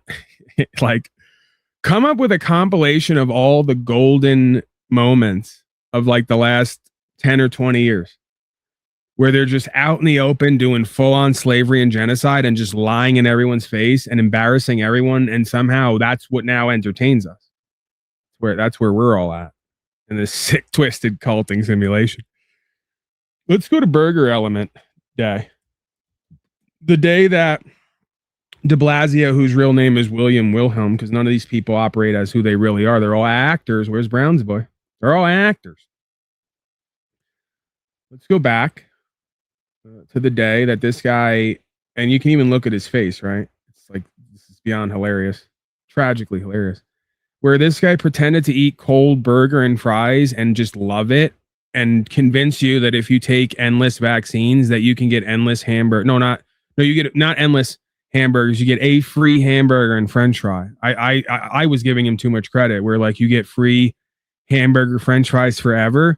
No, you get one free hamburger french fries if you take the boosters and the vaccine, right? And now again, you're getting, I'm going to say this again, you're getting a life-saving, safe and effective booster shot for free because that's the one thing Walmart doesn't charge for some reason.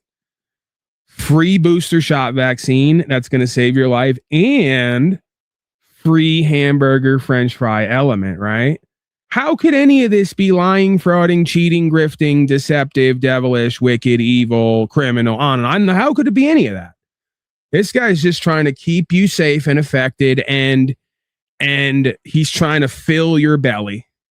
Okay? This is the closest thing to like dad or like a great uncle we used to have growing up. Uncle Bill de Blasio. Let's go to it. I got vaccinated. You're saying I could get this, the delicious fries?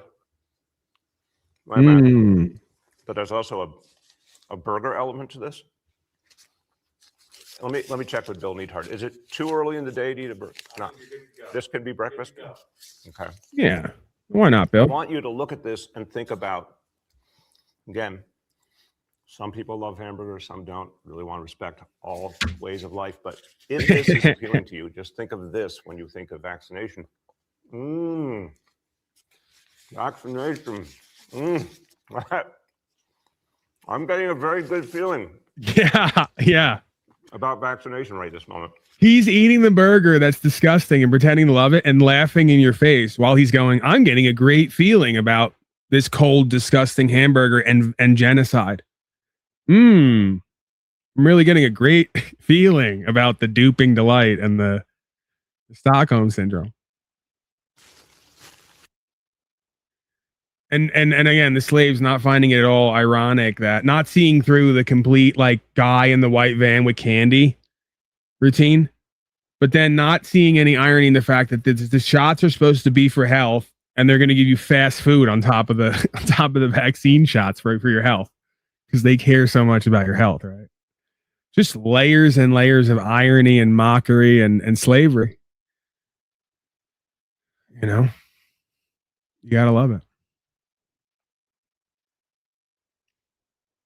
That is hashtag. I'm like, Nightbot has like codes where you put pound something and then it automatically responds. You have PaulBot as well. PaulBot has commands. Like if you do pound burger element, that video just starts. I just start playing that video. So if Byron Donalds want to ask about my party, I'm happy to ask a little bit more about his. But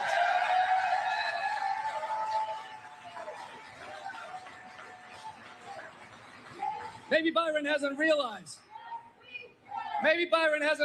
that the highest ranking socialist politician in the United States is Donald Trump, because he's led the country into taking an active position in NVIDIA, in Intel, in Nippon Steel. You see over 21 companies, private companies, he has used the government to take over the means of production. So, hey, Byron, do you support your socialist president? You realize how silly this gets when we play this game? They're going to divide us as a party, folks. Do not be divided. We are united because we believe in the basic values that the government can do a little better, that the economy should work for everyone, and that everybody's rights should be protected. I guess he's calling people fools. Someone should get to this fool and remind him the government and the states already have every corporation and small business licensed, registered, insured, and dictating codes to them. That's why mom and pop can't go make a spaghetti dinner and serve it anymore without getting 15,000 pieces of fucking paperwork and begging for privileges and permission, right? So you lied again. Oops. How do you know they're all lying? Their mouth is moving. But he did admit what I've been saying this whole time that you don't hear anywhere else practically, that Donnie and the rest of them are involved in socialism, even though they bash it. That's true. He just doesn't want to go all the way and apply the standard to him and everyone else, right? He wants to deny the rest of that reality because it's convenient for him. They're all doing it. They're all involved in the collectivism, socialism, Marxism. Luciferianism, if you want to get into the spiritual side of it, right? So, Folks, this is it. more nonsense. We knew he was going to be full of shit and tell a half truth. History And not is focus watching. on the lie, History deception. is watching. We are a nation that is broken. We are more divided than ever before, and we know it. We wake up every day, our politicians tell us to hate each other, and it's wrong.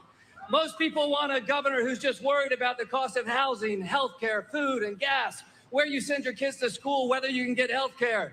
Is the environment, the air, and the water clean? Are we keeping your community safe? That's it, folks. That's what this is about. As Thomas Paine said in Common Sense 250 years ago, we have a chance to start the world over again. We have a chance to start the world over again. Many of you have heard this story. You've been there from the beginning. Some of you, I know if I were to pass out, you could finish my remarks. Thank you for that. But I'm going to share this story one more time tonight, and I'm probably going to share it every night until we get to Election Day. And it's the story about our two kids, Cece and Teddy. Look, Laura and I made the decision over a year and a half ago that we were going to stand as a candidate for governor, knowing that calling would mean a certain amount of challenge. Now they're going to use predatory tactics and try to get to your subconscious mind and pull on your heartstrings by invoking their children and acting like they're sacrificing for rights and freedoms when they're not. They're trying to take you deeper into collectivism and call it something different than what it is. There you go, pretending to be me again, and people like us. There you go, selling that story. This is, again, equivalent of the gangster rapper who just did a murder, hopping in the booth to put it down on wax. He's going to jail at some point again because he really lives it. Listening to a guy go viral with some shit he's talking about that he don't live. It's embarrassing. And they all eat it right up on both sides like they always do. Always the same gambits because it happens to work, I guess, till it doesn't. Don't worry, all you pathetic, cowardly, duped out, or just willfully ignorant slaves. The rest of us are going to do your and our work for you. And we already have been bringing the solution and we're already getting results. And, you know, if and when we get remedy here in resolution, you can sit back knowing you did absolutely nothing to stand for anything in this life. You're an absolute waste of space. And the rest of us decided that we were going to reflect God, truth, life, and way here because why not? Why not learn to like truly love and care for ourselves and the life within us again? Because we know we all need that. We're sorely lacking that, right? I'll just speak for me. Maybe you're not like me. You know, maybe you're a better person, but that's the reality that I faced on all levels, physically, mentally, emotionally, spiritually. We all got to take better care of ourselves and what we've been given and what we have opportunity to do and be, right? Care is the one thing sorely lacking. For the family, we get it. We're not martyrs. We signed up for it. We believe in it. We're willing to leave it all on the field. You don't do but shit. Our kids, when we started, understand we're 3 and 5.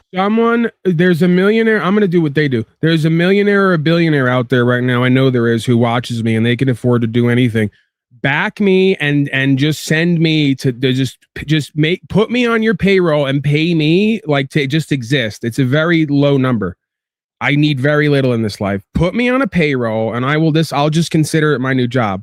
Send me around to all these events to just yell from the sidelines. And if I get there and I can't get it done because like the fear comes over me or whatever, then I bitched out and that'll be the content, right? But you know, if you want to like just get a hold of me, you know, give me like $1,000 or $2,000 a month, private gift, right? And then the favor that I return for you is I allow you to use me as your dancing monkey to, if nothing else, just entertain you, right? And to bring a poignant reflection. So you just pay me to go to these events and I just sit on the side and go, bullshit, you're full of shit. That's nonsense. You don't do any of that. I'll do a live broadcast and yell on the side of these guys doing whatever they're doing. Send me to Anarchapulco too, where Larkin Rose and all the rest of them go, you know? You send me down there, you strap a camera on me like the white gorilla I am, and then it's just National Geographic all over you.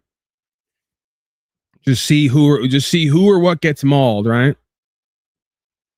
The gorilla versus the bear style. 3 and 5. Their first rally was at the He's villages. sacrificing for the land and his children and everyone else, Then he right? came home marching around saying, "We're not going back."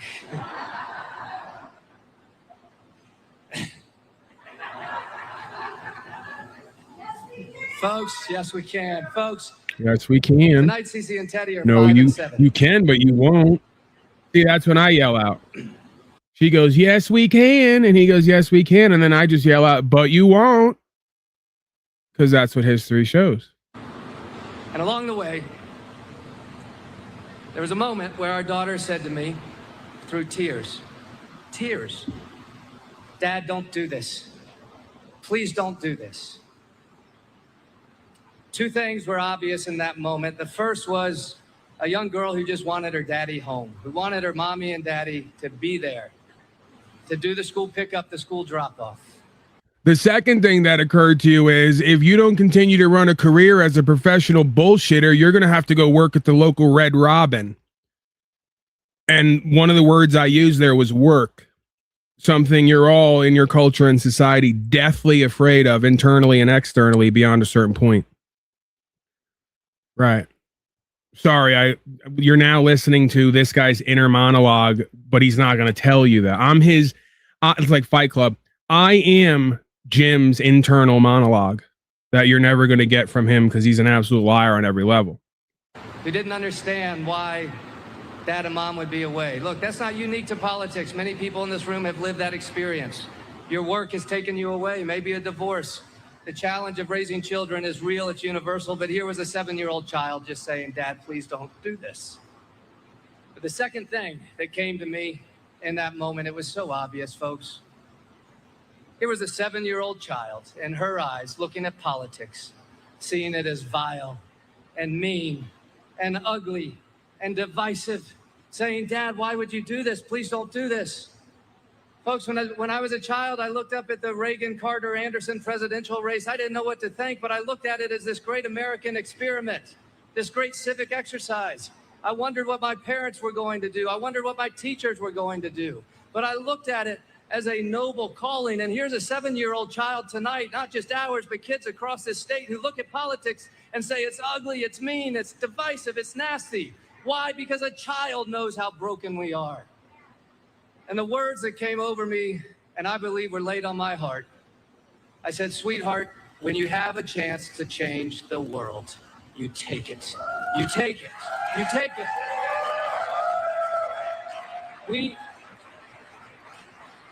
Folks, we don't know what's been ordained. We don't know how it turns out, but in a moment where we're broken, where we're more divided than ever before, when history is calling and history is watching, we all have to do our part.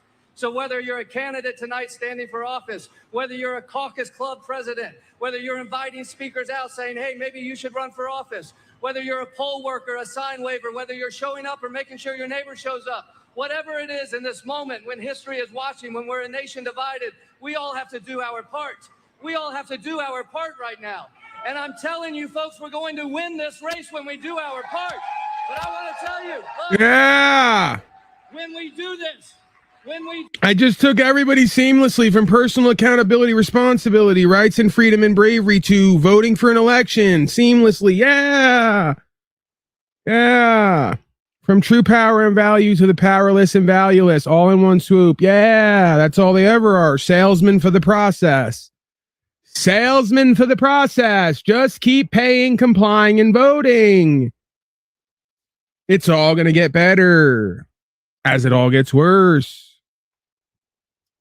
do this, please understand why they're going to come at us with everything they got.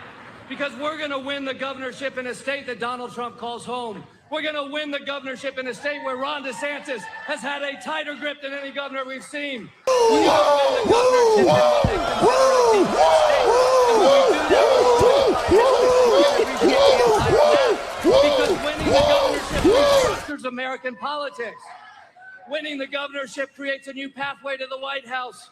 Winning the governorship means we can claw back congressional seats, have more representation, folks. When we win the governorship, we don't need to change Florida, we change American politics. You hear the desperation in this fucking coward's voice? If you just vote for me and give me money and keep supporting us, it's going to get better. I swear it's not going to get worse. Oh my God. Oh my God. It's completely desperate denial, delusion, or just outright chicanery.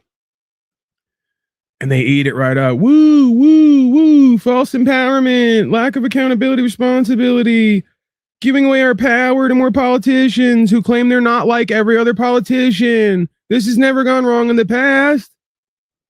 Over and over and over again. And then they come here and go, Paul, you're insane. You repeat the same truths over and over and over again. And they don't, and then they support and follow these people looping the same lies over and over and over again. And I go, are you not seeing that? I'm looping the same truths over and over and over again as a response to everyone else looping the same lies and bullshit beliefs ad infinitum, ad nauseum, just eternally, right? And they're wooing down there now. Of course they're wooing. This guy's a great bullshitter car salesman for statism and voting and tax paying and code running. More legalism, corporatism, feudalism, right? He's fucking great. And he sacrificed so much for him and his children to come do this and then go back home.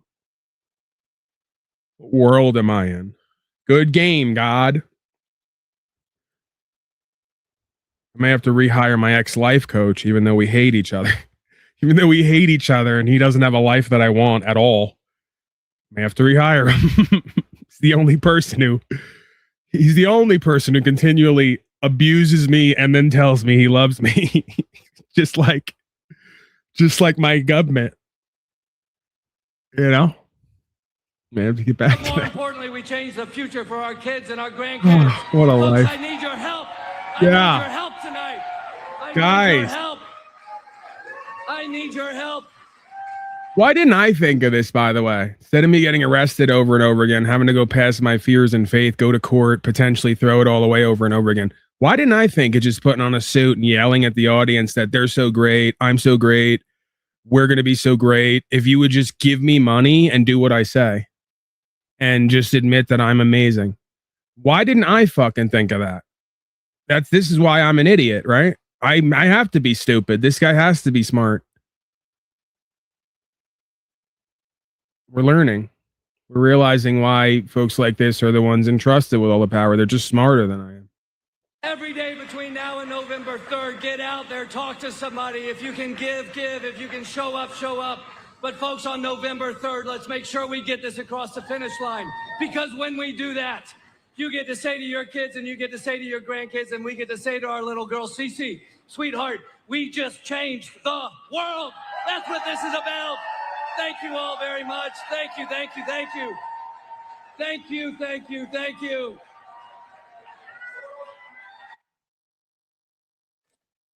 That was David Jolly campaigning in Tampa earlier today, and a live look at Tampa right now as Jolly prepares for the Democratic primary for governor there in Florida, facing Dottie Joseph. And we will have live coverage of that race for you tomorrow right here on Live Now from Fox. And we are going to step away for a 2-minute break. We'll be right back. All right, perfect time for us to replay our new song here where I get to shapeshift into a country music sensation. And it is Look Away Coward, inspired by I Wish I Was in Dixie. So, and again, download this, share this, send it to all your slave friends and family. This is Patriotism 101, all right?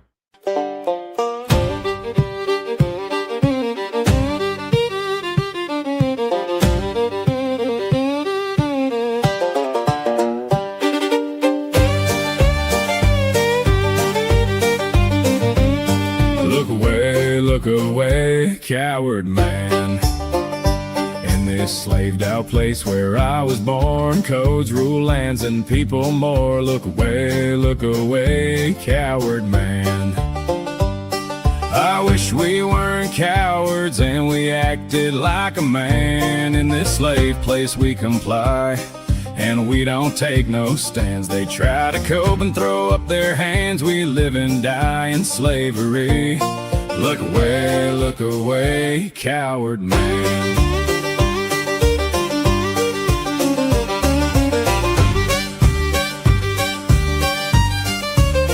Oh, Mr. Fauci was a willing liar while Billy was out there starting fires. Look away, coward man.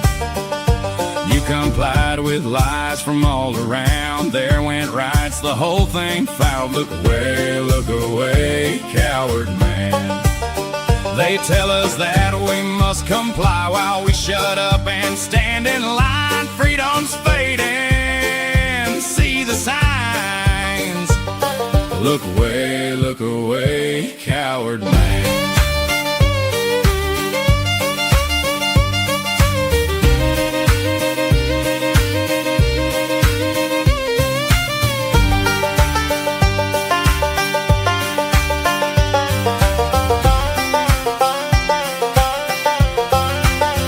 Screens glow bright, a digital cage. We scroll through fear on every page. Look away, coward man. They promise peace, a golden age, but bind our hands and turn the page. Look away, coward man. Chains of mind are real for sure. The cowards here choose to ignore. They follow codes from shore to shore. Look away, coward man.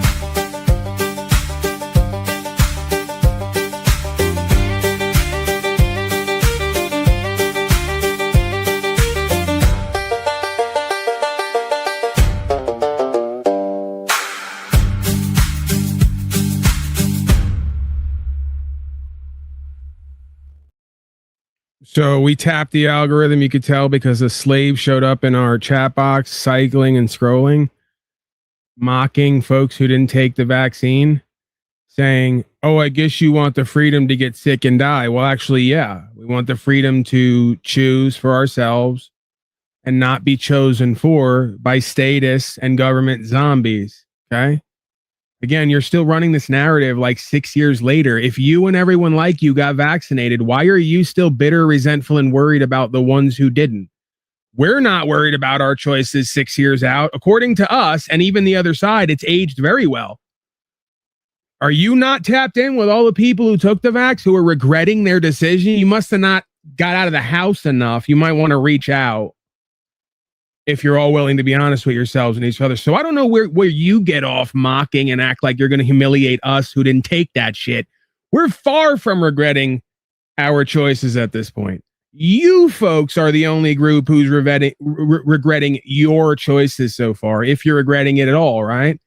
Get with the times and everything that's taken place since, and the hundreds and thousands of doctors who came out and devoted their whole practice to vaccine injuries since the shot. You fucking tard. And if you want to keep scrolling and cycling my chat, I just throw you the fuck out of here and you get back to your clan of loser failures. Not interested in you and what you do and be here. You've done enough to us and around us and to yourself. Don't need to do any more. You've been too fucking kind to us around here, right?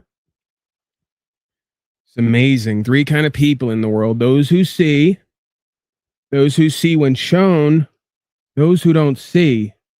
Guess which one you are. Take all the time you need. Let's get back. More experts. And no, I'm not a MAGA tard, Trump tard either, because you wanted to project on me in this place that we're for Donald Trump's endless wars. We're not. I'm not. Talk against it regularly. Don't support it. Quit my slave job at one point after claiming tax exemption with an explanatory statement federally for like years. Quit my job because I was done paying state slave tax too and never did the process for that. But they tried to push that and made that an issue after a certain point. Then they tried to push mask and vaccine on me and I just got sick of all of it. And then I had issues with my car because I had a license, register, and insure it just to fucking go to work every day and be a man. Like, get up in this life, get in my fucking vehicle, go to my job, try to live free / hardworking and cultivate an ethic. Because I was a drugged out, addicted bitch most of my life who didn't do shit.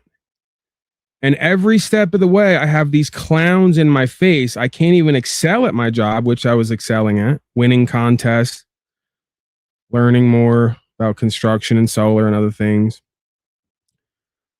Just 5 different ways throughout my day, I got to be stopped and told what I'm going to do and be, and how I'm going to be their bitch ass slave, and how I'm not going to have rights and property anymore. So I started thinking maybe there was another bigger problem going on here. Maybe, possibly. You might want to consider that. Right. So for the person in chat, remember that both parties got us to where we are, and this is where we are. And if you'd like, I can make the next meme that was seen 70,000 times, shared over 5,000 times. Right to free speech, censored, shadow banned, canceled. I'm evidence of that. My first channel. Remember that? Remember when Paulie Boy quit his job because he's a lazy fat fuck and didn't want to work? So he decided to make the best traveling without a license, registration, insurance video that ever hit the internet. And he was going viral and seen millions of times on the website. They never gave him credit for it because they gate kept him till they finally did. And he had like 30,000 subscribers, or on the way to, and was on his way to hundreds of thousands. And then they struck his channel dozens of times and said he was doing vaccine misinformation, and said that he was a bad man for talking rights and freedoms. There it is again. See, I'm not a victim, but we got to be honest with ourselves and each other. Because if you ask my father and people like him for the longest time, Paulie was a lazy fat fuck who just doesn't want to work in this life. Okay, I'll grant you that. You might be right. What about all this other stuff over here? And what about when I put myself to this work, and this is the most important work that the rest of you won't do, and all the rest of it down the line, right? Won't even acknowledge it, won't even understand this is what you need, won't even put yourself to it, and then play a whole bunch of games with me. So, right. This is just a walk of someone like me in this life, and I'm sure the people who come here, it's not only not for everybody, it's not for most people. The people who come here, they have a kindred spirit to me, I would bet. That no matter what they do in their life, they might even have as much or more talent, abilities, and skills than everyone in their field. But somewhere in their life, they're going to be asked to be somebody's lying bitch, and it doesn't sit right with them. See? For some weird reason, because we're so crazy, and you know what hit me? This is such a hallucinatory simulation, this life. When they did the fucking thumbnail of me that one day, it just shifted my whole reality. I don't even know what it did completely, but when I saw that I was the same person as my uncle in a way, like not only spiritually, but physically, to just like, they took my face and they put it on someone else's. And when my hair was changed, like just this part of me was put on that person who had similar, it just looked like the same person as my uncle. I can't even explain what, and then it all just clicked for me from day one. My father was like, he recognized it. You're like your uncle, like even looking like him when you do the certain, deletion of certain things. It's like, I look like him. We always resonated. And at the core of the spirit was the same thing. When they go back to talk about my uncle, everything and he never put himself to anything righteous, which is why I suspect he was so depressed and all the rest of it. But when we talk about day to day, right? Like my uncle was looked at as crazy because every time he would go out or go somewhere, somebody would try to tell him what to do. And he would tell them, I'm not going to do go to a bar back in the 80s or whatever, 70s, 80s. And you're gonna walk in and they're gonna search you, right? Or you go to a club and you're gonna search you, or you go to the club and something happens and the bouncer comes over, he's gonna search you or he's gonna put hands on you, right? So what they tell me is my uncle's known for knocking people out, pretty much killing people. They tell stories of like one of them, my father being on the roof of my uncle, and and they had a whole thing with black people, right? And that was a contentious thing between me and them growing up, is they had issues with black folks because they grew up in areas and situations where black people and white people apparently at that time hated each other. And apparently when they bust in all the black folks started beating up on the white kids and trying to rob them and all the rest of it. So whatever, long story short, if we didn't already pass that point, black dude comes up on the roof, tries to tell my father and my uncle that he's gonna beat them up, take their shit, whatever the case may be. And as the story goes, my uncle just pushed him off the roof of the building, and they ran. And the way that they tell it was like it was high enough, and whatever was going on at the bottom was enough that they didn't look and didn't want to look because it wasn't good for him. Some kind of roof in the city. So, right. I didn't understand all that growing up and what that all was, and it was told to me, or it was half told off with pride and half told off like my uncle's crazy and sick. And what it really is some of us here are born with a spirit where we don't like being told what to do, and when you try to take who and what we are and what we have, we get a little uppity and we start turning the tables on you. It sounds a lot like Jeebus, some might argue, right?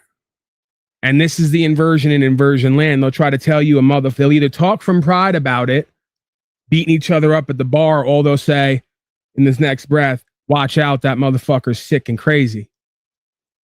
It's none of that. It's an activated, misdirected, Christed spirit that says this far and no further, because right here and wrong here. And that's the way it's supposed to be, right? The absence of that creates everything you see around you, where Fauci and Gates got their paws on your children and are injecting them with poisons. Because you didn't have the spirit of my uncle, whether he knew it or not, as Christ did. He didn't. He was depressed by how the world saw him. And the man was a genius. And once again, I'm pissed off at my father too, because my father is just, I don't even know. I would say I don't know what he's thinking, but it's almost as if he doesn't think, and not in a positive way. Because there's a positive aspect to mindlessness. If you're heartful, careful, or heartfelt, I guess, right? The internal idea. Throws away all this guy's musical tapes and paintings and all the rest of it. And I've never seen anybody paint and draw like this guy. Whatever. The point is, I've reflected for the longest time. It was a burden to me having to witness somebody who had an activated Christ's spirit, who didn't know it, who was down on himself because the world and everybody in it called him crazy and sick, instead of understanding that we need a little bit more of that, a little bit more co-creativity, a little bit more Christed spirit that's willing to stand for something and not be rolled over. That is true intelligence. That's the one thing at the core of every animal that keeps them truly safe and self-governed, that you don't have while you say they're going to keep you safe and not self-governed.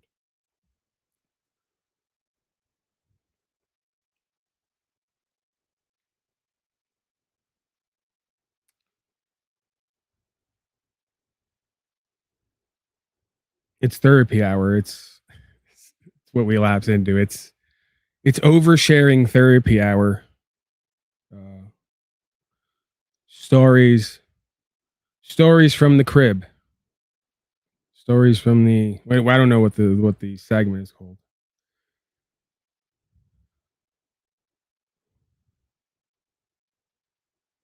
Stories from the old home.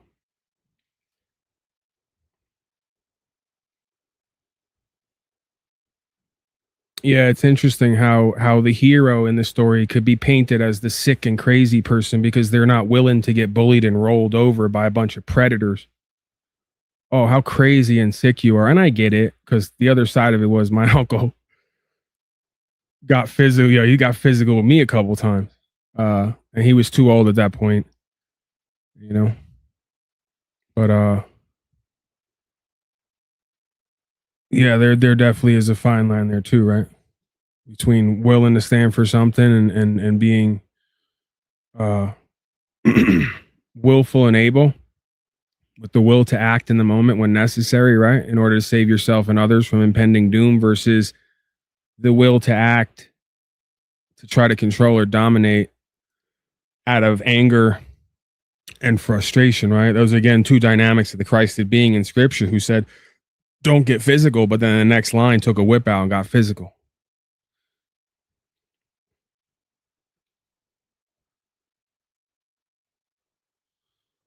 You have to wonder if a whole generation's spirit who had that spirit was directed toward rights, freedom, principles with spiritual faith backing it, potentially where things would be or where they would go, rather than fighting on rooftops or at the bar or in front of courthouses. I remember my two uncles started, or they almost started, really. They got each other's face, almost started a fight outside the courthouse. They're absolutely ridiculous people, you know.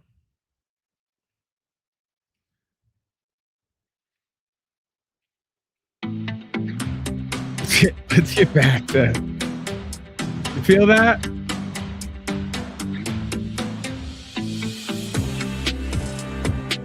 This is the soundtrack to life. This is the background soundtrack and video to just life in general.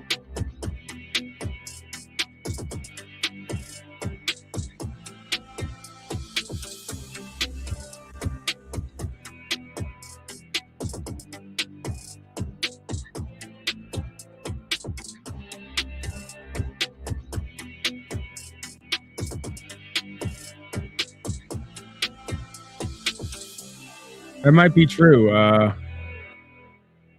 What's the person's name? Joe Drew. You might be right. I don't deny that. A lot of times when I do come here, I just share, and as I talk and stream of consciousness, ideas come up, things come up, we loop. I overshare, you know. I cope, I work it through, I do catharsis, right? So it could be therapy for others here, ad hoc therapy for others. For me, it could be a cope cast. You know, it can get into non-cast territory. You got to watch me in it. You know, shape shifting.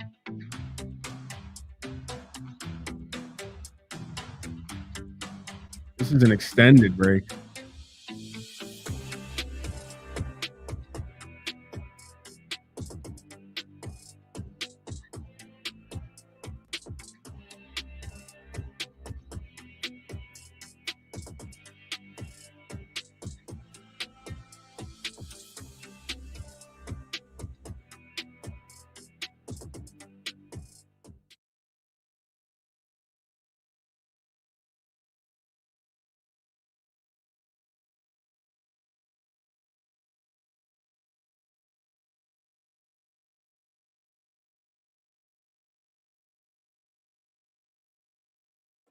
Welcome back to Live Now from Fox. I'm Shauna Kalafi. In the Bay Area, a social media reckoning is about to begin at the federal level as Meta's Facebook and Instagram are in the hot seat for a landmark trial set to begin tomorrow. Fox Business correspondent Ashley Webster has those details.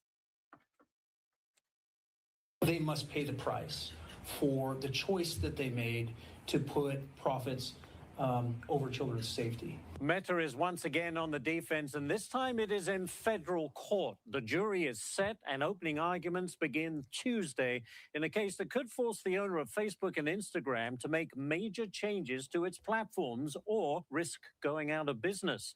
29 states have sued the social media giant. This is the first consolidated federal case led by California Attorney General Rob Gunter. Guy in chat asked, he talks about the original White House, says it was burnt down, asks if we know who burnt it down. And since he doesn't come here and know who we are, just follow me with this. I'm going to say BLM, Black Lives Matter, sir. Just, you know.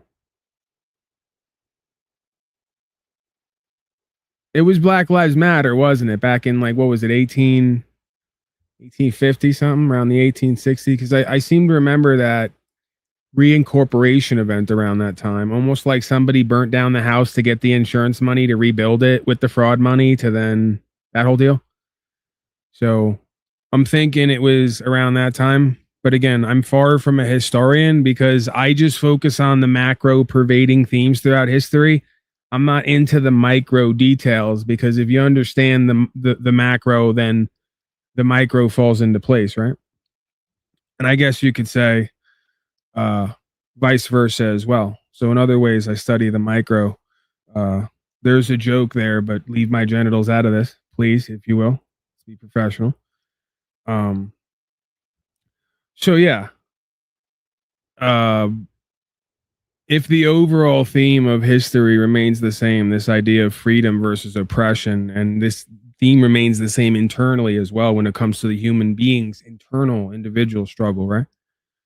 Or individual internal challenge, then the micro reflects the macro and vice versa. So if you see that and understand that, then you recognize that is the work internally and externally. It really doesn't much matter unless you want to pretend to be a legal law scholar like Chile Maria de Castro and LARP and convince people you're intelligent because you got facts supposedly memorized, right? Certain experiences that are written down, memorized, and you call that facts. That's a better way to put it. But go ahead, sir. You don't have to like give us a build up and a lead up. We're willing to listen and learn and take in new information. I'm aware of these things. I don't have every little fact committed to memory and the date attached, right? That's not even something I talk about regularly, but I do seem to remember that. I do seem to remember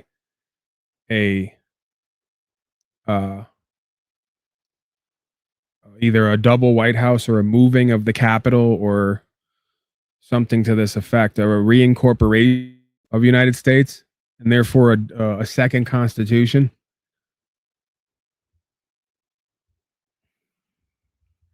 I guess while I'm here, let me thank Aaron. Let me thank Nightbot too. Nightbot is letting folks know down there that they can send the gorilla bananas. Aaron James Z, because I don't know if he wants his name read. It's at first glance, it's a small hat name, but we here presume them to be one of the good ones here, right? The ones here they're some of the good ones.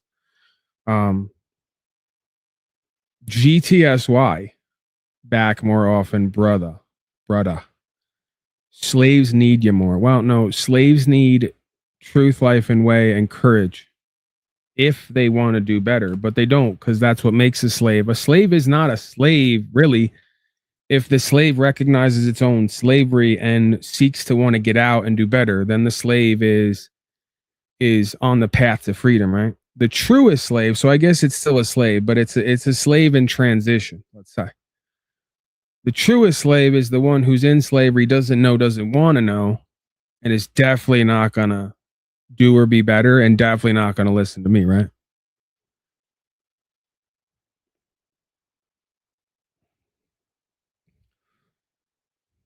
I mean, you could argue on one level that the internal space is where the freedom begins and ends anyway.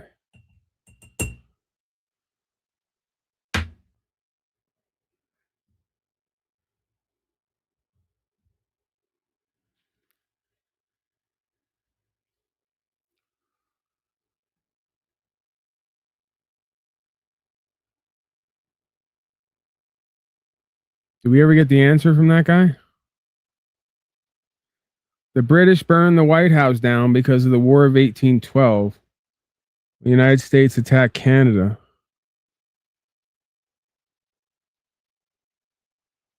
Right. That's a great fact. Thank you for that. Can we unpack that and expound upon that? Name one macroeconomic sign that's better today than when Biden. Oh, we're really going to do this, dude. You came to tell me about the War of 18. Well, not the war. You burned the White House event of 1812, and then I know. And then 30 or 40 years after that, whatever it is, new Constitution. Cool. Facts, little facts. What's the macro theme here? Corporate takeover, subversion of natural rights and God-given rights for benefits, privileges, social security, political body politic, collectivism, socialism. What do you want as the synonym here? It's all really the same shit. It's not rights and freedom and bravery. Anything that's not that is what it is. So we're really going to do the thing, name one macroeconomic sign that, like, I don't play this game of Biden and Trump. You do, but it's so easy because you just tried to claim you know history with the White House, but you don't know history because you obviously don't know that leading up to the 1929 Greater Depression, everyone was yelling and hollering how great everything was. It was never going to end. We're winning. because the markets were going up. Yeah, the markets were going up and houses are going up and everything's going up. So everybody thinks that they're worth more because everything they own / don't own is now supposedly worth more. But you know what happens after the markets go up and you think that you're getting rich because your house just went up 2 and 3 times in value in 10 fucking years, like we just seen? You know what that means, guy? It means you're about to have a fucking collapse. That's what that means. You're not getting richer. The currency you're using is not currency. It's backed by nothing and it's getting more and more useless. So it's taking more and more notes to get the same things. That's called a hidden tax of inflation. You're an idiot. And again, it's easier to fool an idiot than it is to convince them they're a fooled idiot. Because you think you're in prosperity. Again, the Tao, 1,000 years before Jesus, so eloquently and simply puts it. The man who's in the way can see the way and the truth for what it is. The fool not in the way mistakes the false for the true and the true for the false. The numbers are going up, so you think the economy's going up. The numbers are going up because the economy's going down. U.S. corporation is 40 trillion in debt. That's not, hold on, I'm trying to use Snoop Dogg language so the young people will be more attracted to this truth. They're 40 trillion in debt. Okay? That's the right way to say. Shout out to Snoop Dogg, Dr. Dre. 40 trillion in debt. That means that you have to take the GDP without spending a dollar non-dollar for the next 80 years and pay it back in order to get out of that debt. It means you're insolvent, dumbass. By any metric. And you're still printing up more money, non-money, and having it lent out and devaluing the currency, non-currency. So I don't need to give you facts about Biden, Trump, and all the rest of it. We could go to the whole system and all the presidents and how it works and where it's come from and where it's going and why everything's happening the way it's happening.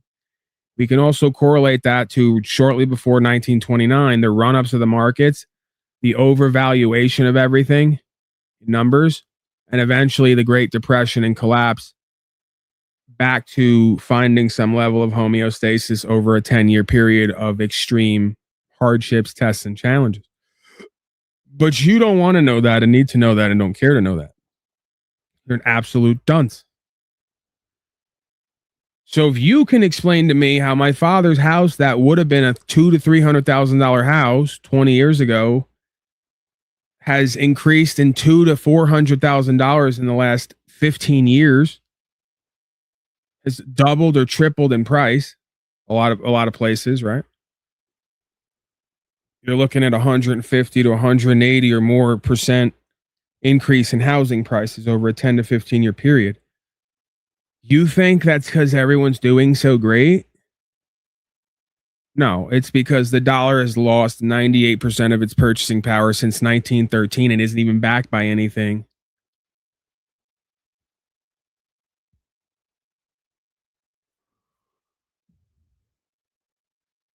Any questions on any of that? For the geniuses who know everything about history but don't know jack shit about how any of this works?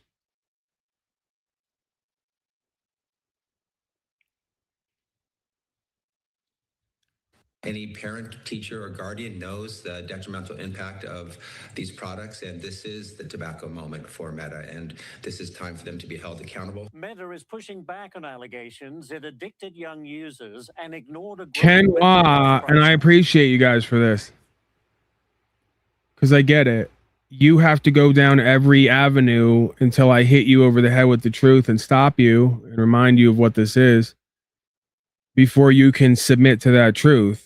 Some people think it's submitting to me. It's not. It's submitting to the truth that's flowing through me. So Kenwa, let's play a game, Saw style. You say you own 10 acres, Kenwa. Would you like to call in, by the way? Do you want to play a game? I'm asking you, Saw style. Kenwa, do you want to play a game? Do you want to play the game, Kenwa? I can even LARP too and fulfill the aspect of me that enjoys voiceovers and acting out and playing pretend. Isn't that how that creature talks? And I don't even remember how the creature talks in the movie. Doesn't it talk like that?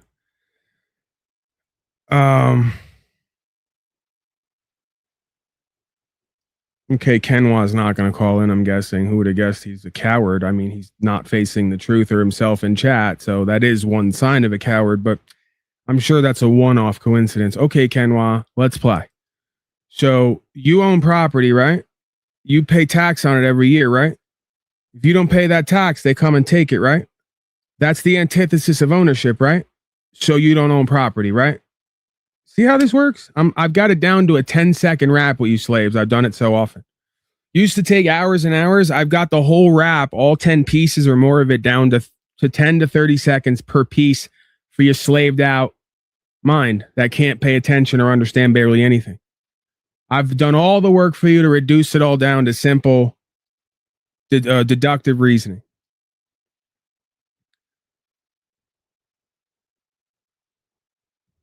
Why is he arguing with the person? Stop arguing with the person in chat. Kenwa, I'm right here. It's me. It's Uncle Paulie boy. They just call me daddy here. It's a kink. I'm not really daddy. I'm Uncle Paulie boy. Daddy's home. Daddy's here. It's okay.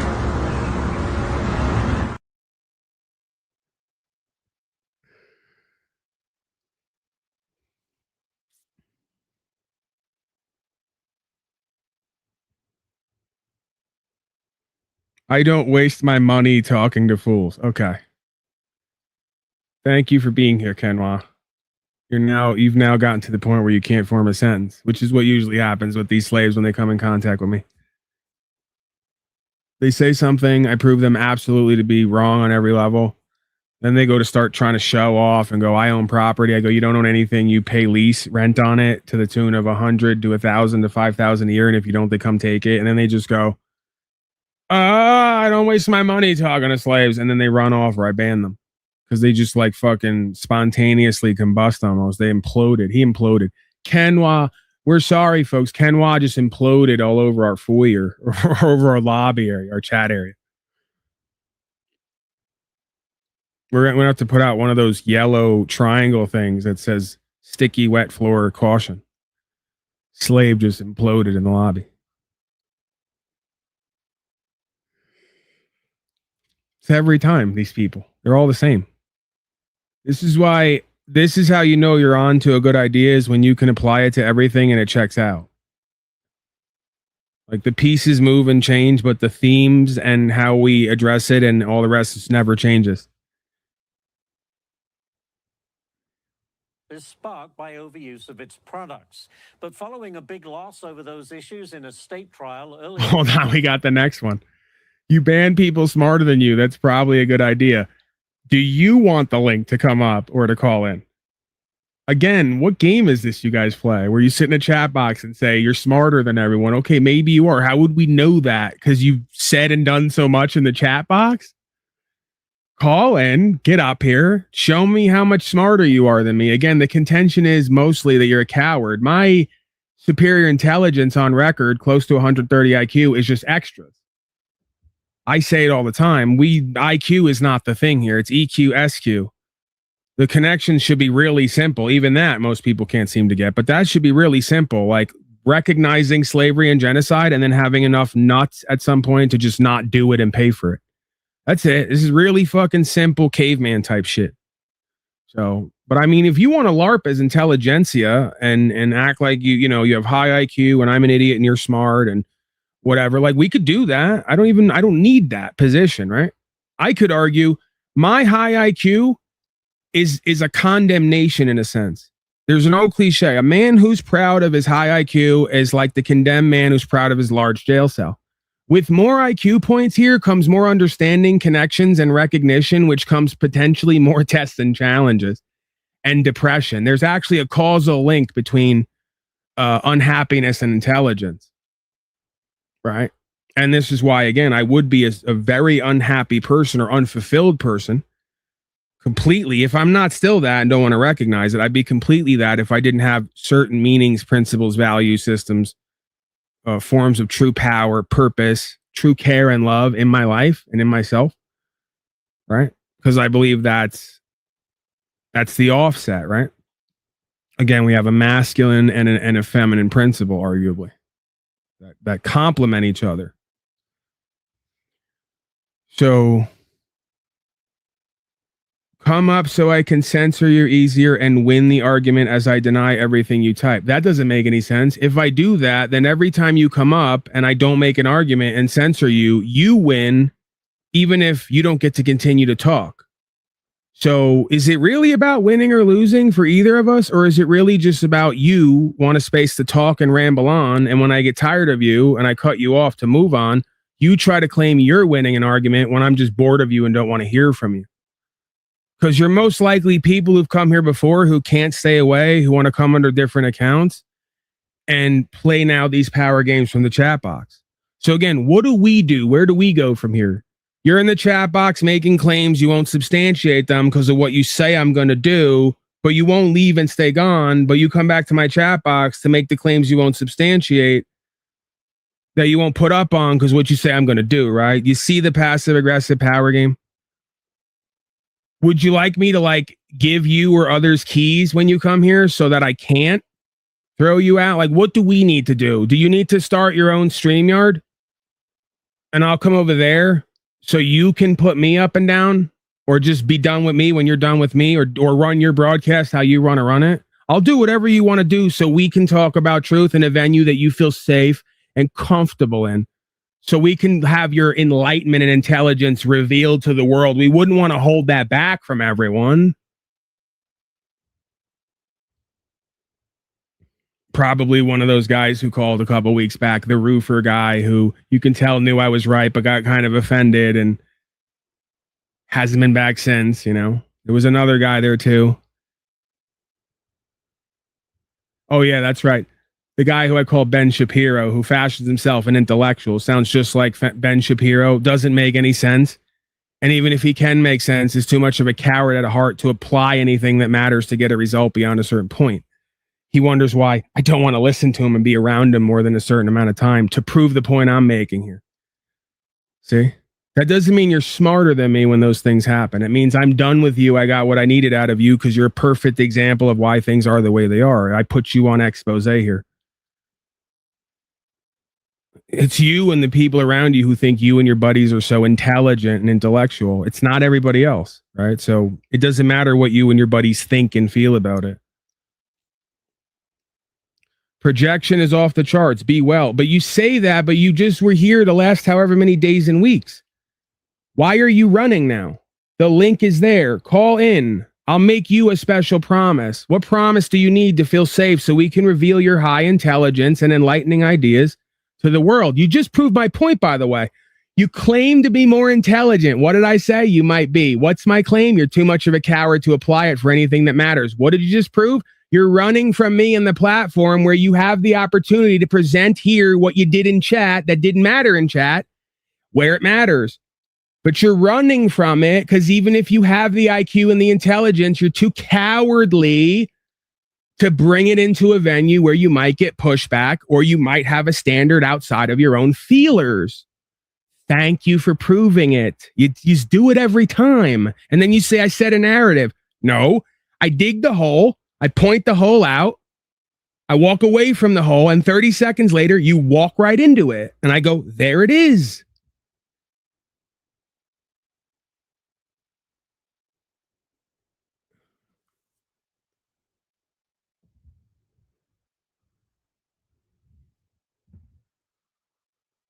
It's also proof of your incompetence, incapability, and unwillingness to make sense. What's the point of coming into a chat box and pointing something out if you're not going to bring it to everybody and make it part of the content?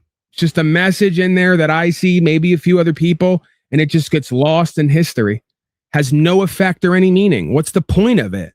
You just filled out a glorified complaint form in my lobby where there's no complaint department and dropped it off where there's no one to take it. I don't care. Now what? You're in a chat box and you believe you're smarter than me, and it goes no further than that.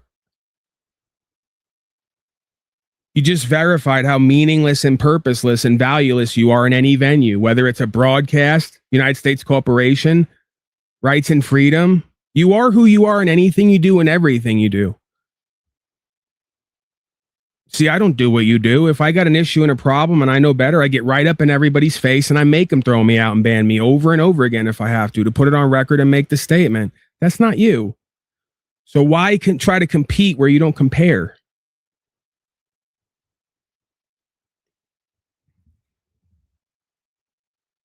Then they give me the throwaway cliches. It's not worth my time to interact with someone like you. That's a cop out because you ain't got the goods while you want to project that that's me. Cut the games. We all see right through you. I was using this wit and understanding and these hands to deal with scum, lying slaves like you back in middle school and high school. This is all old and over with. You guys still haven't come out of that space of middle school and high school into real meaning and purpose anywhere in your life. You're still playing those games that I whooped you at on every level back in that day. Cut it out. Get away from it. Let's move on. Get down to something here. Go all the way or go away. That's what this is about. That's the energy here. You can't tell.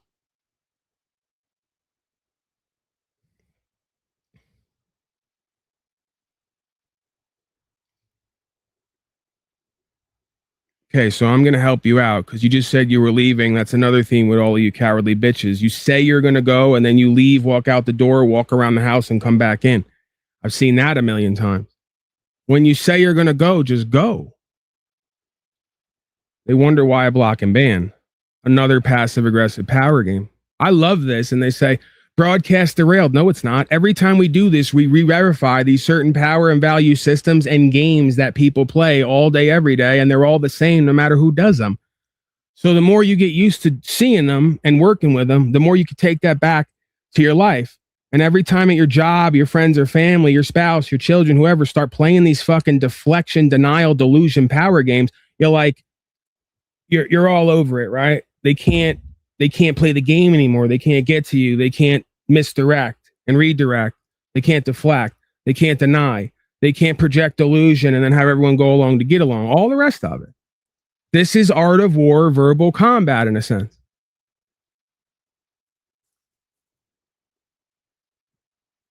And for those who've been here for 5 years, there's 3 or 4 classes of people when you come here. Those who believe they're going to topple me and argue with me and prove something, those who've already tried, and those who've stopped trying. And they've stopped trying because they know what's going to happen. It never goes well for them.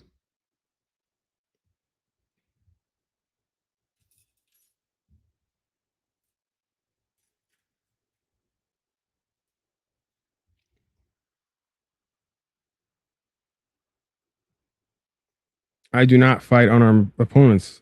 I don't know what that means. Again, you're taking an analogy and you're blowing it up in order to use it as a defense and a deflection. It doesn't work. You have truth. You disagree with me. I'm wrong. You have a perspective that's valuable and powerful. You use whatever platform you can to get the truth out to people. See, you just proved you don't have a servant's heart either because you keep making it about me and you. I don't give a fuck about you till you present yourself, make yourself known, your intentions and agenda, and it gets confirmed. I do care about what you represent in the chat and in life. And I will talk about it till I'm blue in the face. See the difference? We are not the same. It looks the same oftentimes, but it's not the same. If you understand the difference in intention,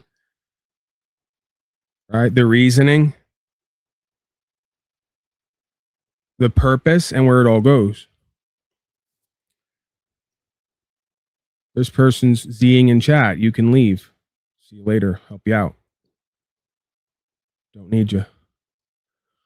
I might do the next 10 or 20 minutes of this broadcast in complete silence. Just because I can. And because there's a paradox there. Part of the responsibility and obligation that I feel heavily is to show up and bring the audience something. Part of the weight of that opportunity and that obligation is the fear that I'm not doing that.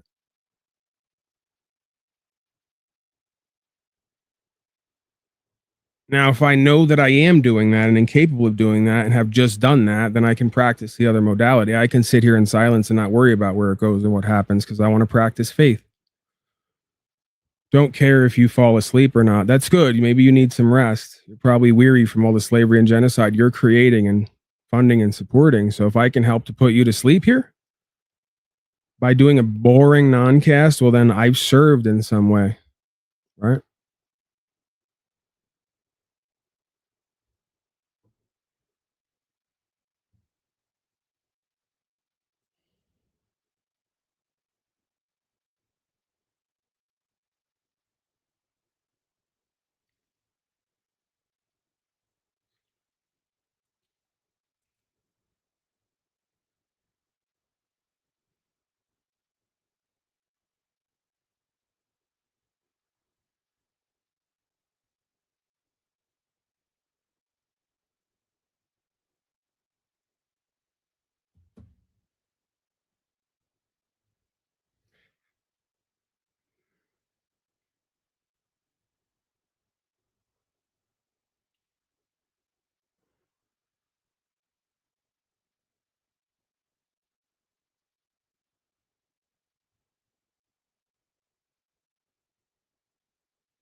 Does not care about you, GI. You should go watch Paul Unshaved and stop being so stupid. Look at you, GI. Vax, taxed, and raxed and paying to be ruled over. You are not free. You are a coward shrave. GI. Maybe you need more rockdown and shots and policy to feel safe again. GI. Your leaders send your sons to die in war, and your daughters go to Epstein Island.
All right, let's do a few minutes. I kind of like that vibe. You know, people think because I listen to gorilla music all day, every day on here, that's the only thing that I vibe with. But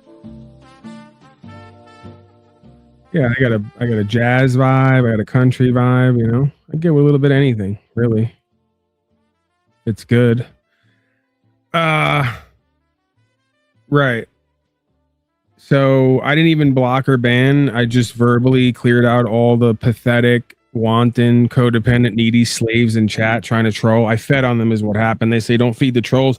I don't feed them. I feed on them. You don't get that anywhere else, by the way. Everywhere else, they ignore the hordes of trolls because they can't keep up with them and handle them. I jump off the stage down into the middle of them and I start going to work, right? You don't get that any other broadcast. That's an unslaved concert, right? If I imagine my concert is I'm doing the thing, what I think is the thing, what they think is the thing. They'll let me know if it's not, or I'll let me know if it's not. They may let me know it's not, and I say, I don't care. I'm going to still do the thing.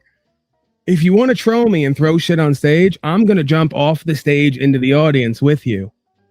because I asked you to get on stage with me, right? If you got something better to show and present and to do, get on here with me and let's make some music. If not, I'm jumping down there to come get you. That's where we're at. Right? You don't really get that anywhere else, but we need that. That's called audience engagement. When you jump off the stage into the audience and start kicking people in the head verbally, that's audience engagement. It's a good thing. YouTube likes that, actually. This month, legal experts Slave whipping is profitable. That's what we learned. say Meta will have to do more than simply claim it didn't know its products could be harmful. They will need to redo their playbook. I think that my guess is that the lawyers for Meta are really going to learn their lesson from their unsuccessful defense in New Mexico. The new defense is expected to focus on the fact that while True Social Gamer asks, are you a judge? Absolutely. Honestly, like, let me ask you this, because people come here, they ask that all the time, right? If I ask you, like, you could tell by the way that I talk and have discernment and make judgments, that obviously I'm a judge, right? Like, I wouldn't have to tell you that I am. I wouldn't have to put on the outfit so you know I am. You can kind of tell I am, right? Like, not how you normally see them talking and acting at court, but there's a certain energy there, right? There's a certain vision there. There's a certain value of communication there, right? I'm asking you. If you don't see it, you don't feel it, then you don't see it and feel it.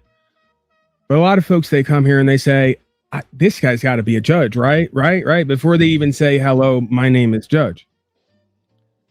When they're just seeing and hearing the laser focus, they're seeing and hearing the discernment, the breakdown, the understanding that they don't get anywhere else when they go looking for it from their left wing, right wing propagandist media arms. So it's like, do you really have to ask? You know? You can believe your eyes and ears. It's okay. It's going to be okay. Like Judge Slavin. You should go research Judge Slavin. I'm Judge Unslavin, by the way. There's a Judge Slavin. He's a judge of, where is he from again? Where Josh is from, obviously. Michigan, I think. Michigan? Something like that. Yeah, so it's kind of sounds similar, but also different, right? Because you have slaving and unslaving. But yeah, I mean, I'm surprised folks even have to ask. You know. All right, let's get back. Hey, if you want to come up and talk and question me, you're the new co-host. True Social Gamer. Link in the numbers down here. Come on up. You can ask me questions. I'll answer if I have an answer. Paulie always has an answer. You ask these people around here. He knows it all. He thinks he knows it all. Even Nightbot says, Paulie thinks he knows it all. If you know better, call in. But yeah, if you want to do an impromptu interview of sorts, if you want to call it that, whatever you want to call it, we could do question and answer period. Yeah, that goes for anyone pretty much here. But I like the person said, I do reserve the right to think that you're boring or annoying and either ask you to leave, throw you out, or just act like you don't exist. I reserve those rights. Please don't personalize that. Some young people were harmed by social media, many others weren't. If we shut down this access, we want to shut down all these positive things. I would expect us to see a lot of that weighing argument. If Meta loses, it could be forced to pay up to $1.4 trillion. Right. Seriously, if you want to do these questions and answers, come up. I can't keep stopping the expert to talk to chat and then wait and talk and wait. Just come up and talk so we can do the bit non bit. What secret society are you part of? Because he's asking my judge, obviously. Hello, it says right there. It's like you go to court, you see the thing. It says honorable judge. You come here, you see it. You ask, is he a judge? Obviously, it's right there. So what secret society? It's not a secret society. We're all Masons. We're all builders here. You know, I can even show you. Okay, let me show you this. You may remember, maybe you don't, because it didn't get much traction, but there was a chimpanzee that ran for president at one point. His name was Donnie Chimp. I'll have you know, I was one of the main people behind that campaign to launch Donnie Chimp's. Oh, are you kidding me? I actually took this picture out of here. This is amazing. Did I? Oh, no, I didn't. Okay. I was going to say, I was removing stuff lately, and the one thing that I didn't think I was going to need, now I need, is not there. Thank God it's still there. This is a very important picture. So anyway, I was pivotally, I don't even know what I'm saying right now. I was integrally linked with the pushing of the Donnie Chimp campaign and candidate, right? As a matter of fact, it was my idea. I did most of the groundwork on that. So as you all may or may not know, Donnie Chimp is in fact a Freemason. Okay. But that's like, I don't know, you're asking that like that's a bad and wrong thing, right? Like not all masonry and secret society, non-secret societies are bad. You know, just like not all builders and masons are bad, right? Like you got to find out, what are they building? What's their intentions? What are they creating? What are they building? What are they serving? What's the end result? So here's a picture of me and Donnie Chimp. And you can see right there, we're in full Masonic regalia, obviously. And I don't remember specifically what that award was for. You know, we're constantly like getting awards, giving them a lot of heroics happening. So.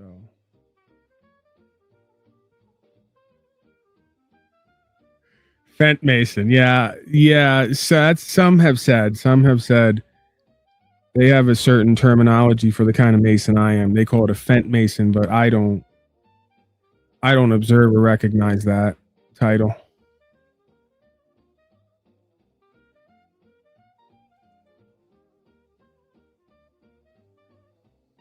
All right. He seems to be satisfied with that. Damages almost the entire value of the company. Ashley Webster, Fox Business. We'll bring you updates from that trial, a live look at Capitol Hill as we step away for another 2-minute break. We'll be right back.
Welcome back to Live Now from Fox. We are continuing to track the recovery efforts after Hurricane Lala in Hawaii over the weekend, bringing some strong effects. And this is a live look over Honolulu right now. It is about 5:45 p.m. there in Hawaii. And this from Fox Weather saying residents in Hawaii endured intense weather as Hurricane Lala slammed the island state over the weekend, leaving flooding, damaged structures, and power outages.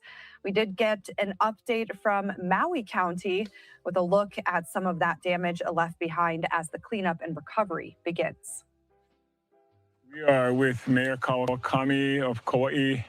We're up here on Ehu Road in Piholo doing an assessment of downed trees. Our county crews, you might be able to hear them in the background, are out here. They've been working around the clock to clear these roads. And we're just seeing some of the massive challenges that they have. For example, this tree that's behind us, that is an incredible task for them to have to get to. But we're just getting a view of what it looks like. Hello, everybody. Mayor Kawakami from Kauai. Anytime there's a natural disaster, in order to build resilient communities and have a better response, we tend to get out into the field to learn more. Earlier, we were in Makawao town. It was evident that most of the impacts from Lala impacted small, local mom and pop businesses. It was truly heartbreaking. Here we are on a county road, and there's a few residents up there, and they happen to be elderly. And so Mayor Bisson and his team are out here trying to problem solve how to clear this road. I think there was a search and rescue team that just went up ahead of us. Hey, how do I get True Social Gamer Kid on panel? I really want to hear from him. Kid's got a lot of ideas down there. I think he might be onto some. Can you get up here? Can we have this interaction? Don't worry about all the rest of it. Just come up and let's do the interaction. He's saying this is why Iran and Russia are winning. The kid's he seems very informed. Put it like that. He's definitely in formation. It's my Jerry Mathers. I got a whole bit for Leave It to Beaver too, like about, you guessed it, slavery. I don't have a title yet. Let's workshop some titles. Leave It to Slavery. Leave It to Donnie. I don't know. We'll work it out. But yeah, I'm gonna get deeper into, like, I'm gonna put a data center up my ass, according to people on Facebook, so I can make more AI music and videos. I'm in total support of AI data centers and data, just everything AI related, taking over all these slaves. It's been way more productive and efficient. It's been way more co-creative for me, at least. I didn't want to be on this side of things, but that's just the way it is. So, yeah, I'm going to do a video. I need an AI video of me as Leave It to Beaver with Ward Cleaver and slavery. We'll get to that. Got a lot to do. Right. There's no sense in letting all these great ideas and intelligence go to waste in my chat box. Please come up and share them with us. Just allow me to disagree if I disagree. That's all I'm asking. Go make contact with the residents up there. Like I said, they're elderly. They may need medication. And this is a challenge of tending to isolated communities. And we just talked to one of the county workers, and he's been up here just chainsawing. And he's been here 26 years. It's the worst he's seen in terms of damage, especially to this area. And this is his area that he oversees. Having Mayor Kawakami here gives us a lot of, someone with a lot of experience who's been through a lot of disasters over on Kauai. So he's able to help us, assist us with some of his experience. And again, as he just pointed out, you know, our thoughts are with the Big Island as well. We'll be over there, Mayor Alameda. All of the mayors will be over there soon to offer any of our assistance. But again, we just want to thank our community for their vigilance. And again, neighbors helping neighbors. Let's continue to do this together. Mahalo. Hearing from the mayor of Kauai as they start to survey the damage and the cleanup process begins. How do we know that guy's not some kind of illegal? I'm just asking. Causing major damage and flooding. Someone should check his paperwork. Meanwhile, in Indiana, after days of storms, the floodwaters are finally receding. They had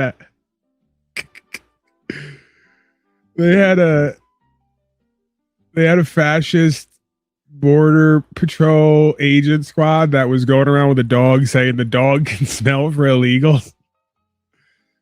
So then like we came up with this meme like what does the what does the illegal smell like? Beans and rice or what? It's so great. Sure, I hope it just please you're gonna submit to a search. We're gonna run the dog around the car. It smells for drugs, bombs, and illegals. Like what? What? It's actually true. Yeah, that's the thing. Not kidding. So again, then it begs the question. Again, the bits write themselves. The bit non-bits write themselves. What do the illegals smell like? And I'm guessing that guy's one of them. That guy we just heard talking. Why is he advising us instead of being checked to see how illegal or legal he is or isn't? We better run that dog around him. He's got an ethnic look and smell to him. Leaving behind damage and devastation. At least 7 people were killed in those storms in Indiana. Fox's Mike Tobin has the latest.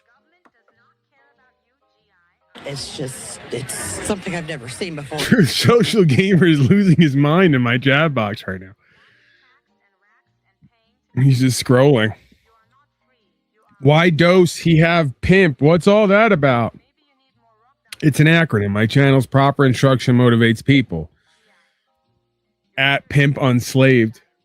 The idea is if you can understand the game and how it all works, you can unslave yourself and stop being a hoe to all the pimps who are running your life. Donald Trump is one of them, by the way. I don't know why you're acting like, again, you guys are mind controlled. You come in here and start projecting onto me that I support any of this crap on either side.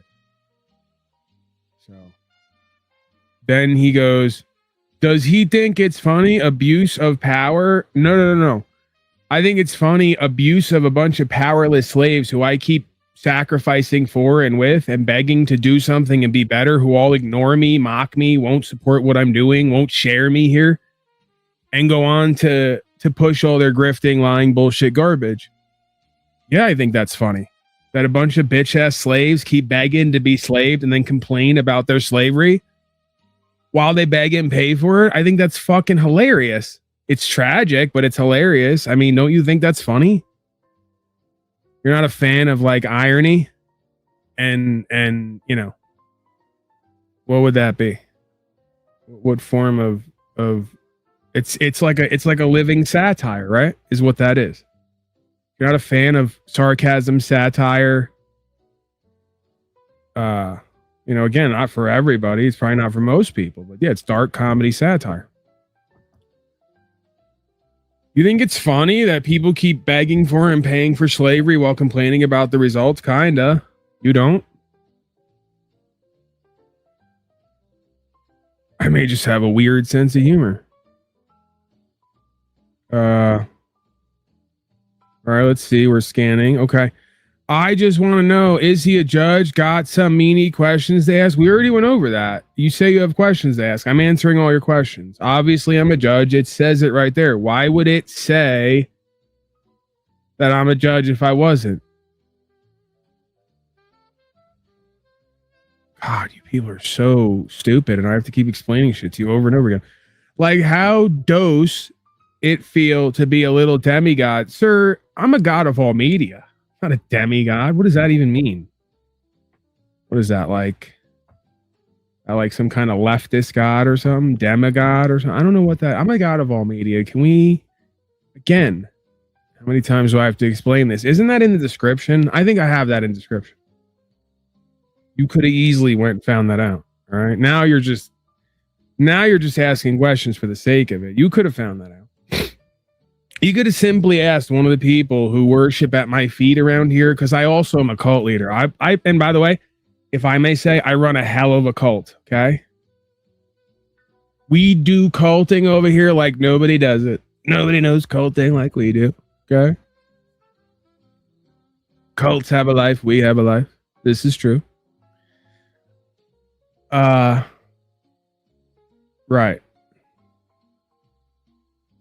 We're scanning. I'm in a direct dialogue, non-dialogue now with this person in my chat box, which you don't get that anywhere else. Don't pimp out people unless you want it done to you. Totally. I agree. We're starting to agree. It's happening. Karma goes around, comes back around. I totally agree. We're starting to agree more. That's why Trump is being down to USA soon. Nowhere to run. Yeah, kind of actually. Yep, we're agreeing. This is going to be the fastest alignment conversion ever. Truth is just the truth. It need no one. Right. Okay. All right, let's get on. My whole entire life, ever. Days of storms in Indiana causing record-setting flooding, according to the Indianapolis Department of Public Works. Flooding from the White River has peaked, surpassing records set in 1913. Residents returning to flood-damaged neighborhoods where they left in a hurry. Car trunks still open and yet submerged. Debris floating around. Just started cleaning up and getting to like, oh, wow, now it's this, now it's that. After, you realize you can't do anything about it, you kind of just have to let go and just continue, or else you're just going to be miserable while you continue. The heavy rains hammered Indiana over the past week. And we were just shocked. Just like, how does the water get this high so quickly? We had about 16 or 17 seasonal campers. Okay. This is something that's occurred to me even just now and more recently. Like, is this even real? Any of this? What the fuck is H2O anyway? They say it's hydrogen, 2 parts oxygen. Those are 2 non-physical gases. How could, when you put hydrogen and oxygen together, 2 things that aren't solid or physical, could water be formed? That's not, how is that even a thing? That's literally an example. Now, from now on, I'm going to use water as my example of proof of God, because they say if you could prove something could come from nothing, then you could prove God. Well, I can at least prove that 2 gases or vapors somehow make a liquid that we need to exist. I don't even know how that's possible. Am I the only person who's struggling with this? Again, the person pointed out before that I'm not that bright. I'm a genius. What do they call it? I'm an idiot savant. Emphasis on the idiot. I'm a genius of myself and certain things, and I'm completely retarded everywhere else. But can anyone who acts like they understand how this all works explain to me how a hydrogen gas and oxygen, which is like a gas or something in the air, can go together and then make liquid water just sitting there and flowing around? I'm saying, is anything making sense here even real?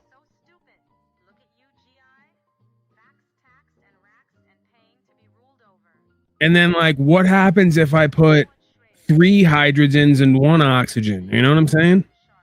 What happens, like, is there a chemistry geek out there who understands all this and how this works? What do I get if I do hydrogen 3-part oxygen, hydrogen 1 part oxygen? What liquid is now formed from the 2 gases in the air? How does that work? Hydrogen is the closest thing to an actual particle or mass, which is just congealed energy. Particle physics is nonsense. Newton and Einstein were both idiotic fools. I believe that my chat box is smarter than pretty much anyone who's ever existed. I'm proof of that. And the audience reflects the host. God of all media, angels of all media. Now, I don't know what that means.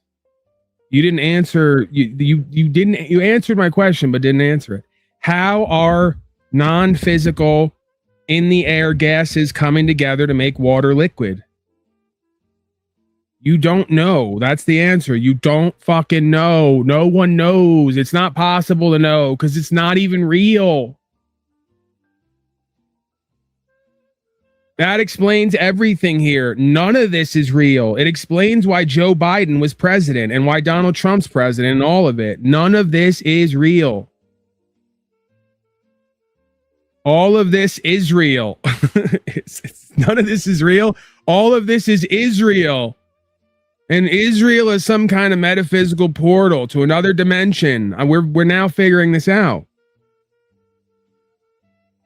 God, this is amazing and scary and dark and all the things at once. Wake up, Neo. Wake up, Neo. This is water, but it's not even real. How is this even happening? It's all electrical impulses in your brain. There's a part in Matrix they cut out in the original one where Morpheus explains why he's black. Because Neo says to him, if this is all particles in our brain in a matrix and we get to choose, why would you choose to be black? And that was like really kind of rude and fucking racist of Neo. I mean, like, what does that mean, Neo? Like, as if being black is like a bad thing? It's like a disease or something? What do you mean, why would he choose? They cut that right out of the movie. I think they should have left it in because it's relatable. It's culturally relatable, and it triggers a conversation. You know, because Morpheus even goes into, what is blackness, Neo? Is it voting for Joe Biden? Is it just electrical impulses in the brain and melanin? Is it an extra bone in the ankle? Like Jimmy the Greek once said. Mysteries to life, huh? Oh my God, what? I know, it's shocking. This is what I mean. If they'd have left that scene in the movie and didn't cut it out, everyone would have been shocked like you just were, and it would have spurred a conversation about race relations, culture, color. They didn't want to go all the way with it, you know?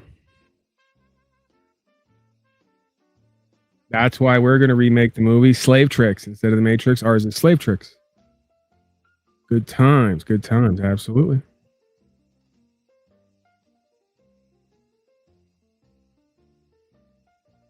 Morpheus does it. That reminds me. The bit I just did reminds me of that one scene in Little Rascals where Stymie, they're all wishing for stuff, and Stymie wishes for his pappy to be out of jail and for fried chicken. You see, that was the golden era of cinema. They took risks back then. Has my music been on this whole time?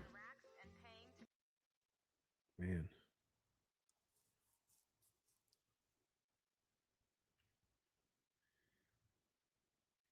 Where is that? I had that up here somewhere.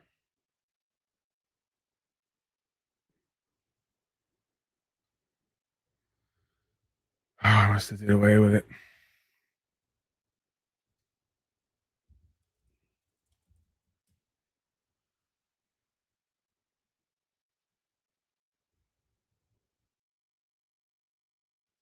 Oh no, yeah, that's why. And I also have to be worried about everything because they're going to try to copyright me.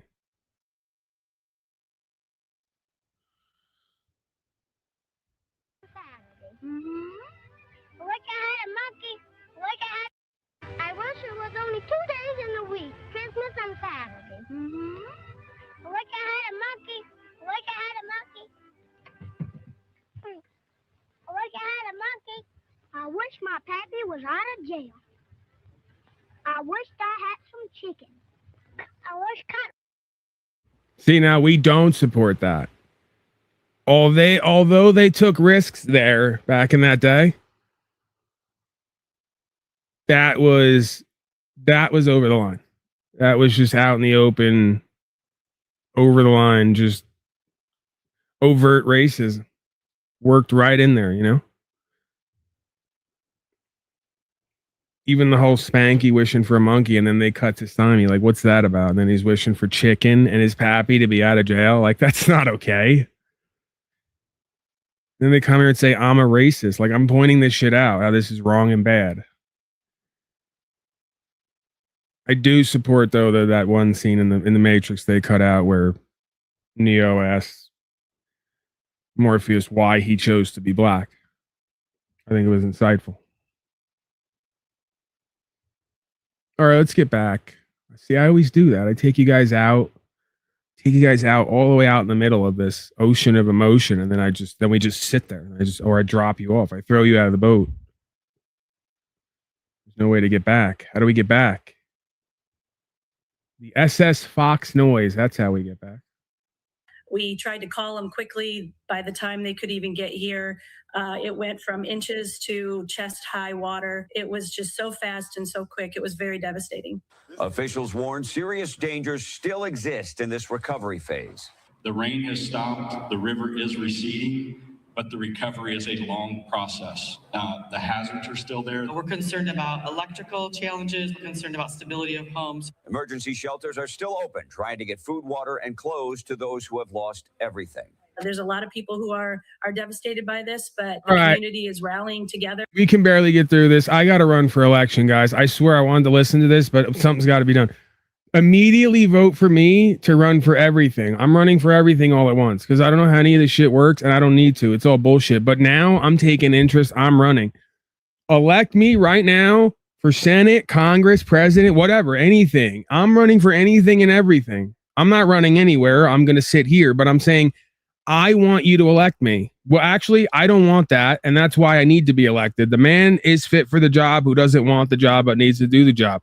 Elect me now so I can take some of this Israel, Ukraine money and Africa money and Bill Gates money and Fauci money and put it toward some kind of plan and program to be able to figure out how to deal with rain when it comes. We could start there. Say, Paulie boy, how are you possibly going to solve all the nation's problems? And I go, well, I'm going to take a simplistic common sense approach. I'm going to take billions and trillions of dollars that are wasted on endless wars for central bankers, and I'm going to use it to prepare for when the rain comes so that it doesn't become a national emergency. We're going to radically restore and prepare for not only rain, but follow me here. Sun, lots of sun, and snow. What else? Am I missing anything? Oh, right. Wind. Wind is very scary. I think this is why I need to run too, because I know how to weaponize the issues and scare the shit out of people to get them to act and do what I want them to do, that they need to do, that they don't know they need to do. Guys, sun is coming up every day. I don't know if you know that, but it is. It's going to be really hot. It's going to get hot. Shit's going to burn. We need to do something about this. The wind is going to blow. It's going to blow heavy. Things are going to go with it. It's scary. It's dangerous. Water is going to rain and it's going to pool and then it's going to rush and flood, and that's scary and dangerous. We are attacked on all weather fronts. Something must be done. Now, my radical new act and bill, I propose that we take at least, I don't know, a quarter of the billions and trillions of dollars going to endless wars and fund a weather preparedness operation program, or WPOOP for short. We need to start a WPOOP program immediately. Cameron, get on this. Cameron seems to be good with this paperwork and this legal stuff.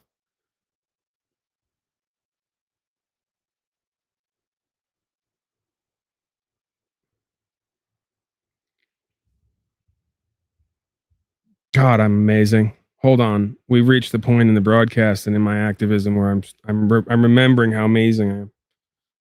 I just saved all of America, potentially the whole world, from the enemy that is weather. And it cost me almost nothing to do it. It's going to cost you guys a lot, though. It's just how politics works. All right, let's get back. Is there a burger element? No burger element on this one. Although we could incorporate that or something like that. Right, incentives. These slaves need to be incentivized. I mean, that's why we have the fear campaign, right? Because that's the biggest and best incentive. But we could give the slaves something for being a part of weather preparedness organization operation program. WPOOP for short. There was another acronym there, but I forgot it. But it's okay. I make it up as I go along because I'm an amazing politician. I'm such an amazing politician that I'm not like all the other politicians. That's what makes me not a politician. That's why I'm the best politician for you. Vote now, pay now.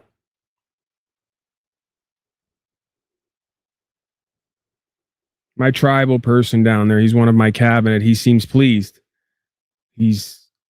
I see him right now. He's actually shocked at how quickly and efficiently I just solved all of America and the whole world's problems with the continual, ongoing enemy that is the weather. How do I do it? They ask me. President Trump has approved Indiana's request for federal disaster assistance. In Chicago, Mike Tobin, Fox News. And a spokesperson for the state says a 4-year-old boy, 3 men and 3 women were among those who were killed in the storms in Indiana. Let's take a 2-minute break. We'll be right back.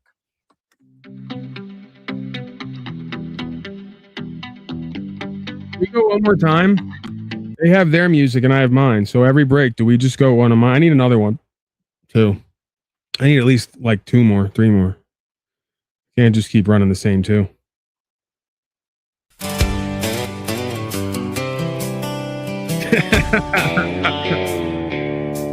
I mean, it does perk me up every time, though. Like, I get right back in there. It's like a blast of inspiration. If tomorrow all the things were gone, I worked for all my life, and I choose a greater depression with just my children and my wife.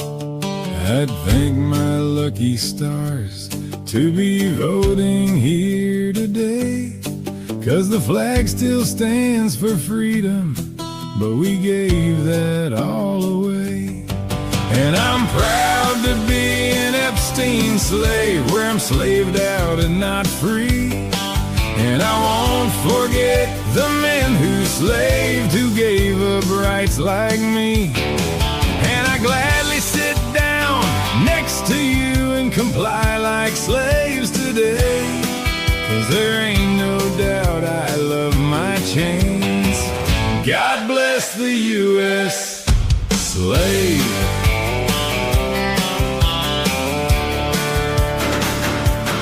From the aspartame in soda to the clots from the vaccines, shout out to slaves of Texas who have some guns but don't have weed. From Detroit down to Houston and New York to LA, well, there's pride in every slaved out heart. And it's time we stand and say that I'm proud to be an Epstein slave, and you know I pay the fee. And I won't forget the men who slaved, who gave up rights like me. And I gladly sit down next to you and comply with codes today, 'cause there ain't no doubt I love my chains. Love my chains. God bless the U.S. slave.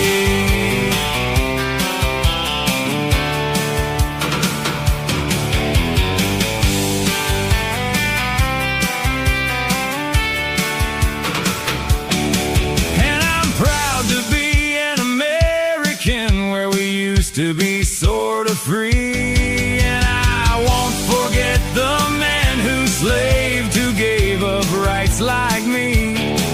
And I gladly stand up next to you, on a vaccine line today. 'Cause there ain't no doubt I love my chains. God bless the U.S. slave.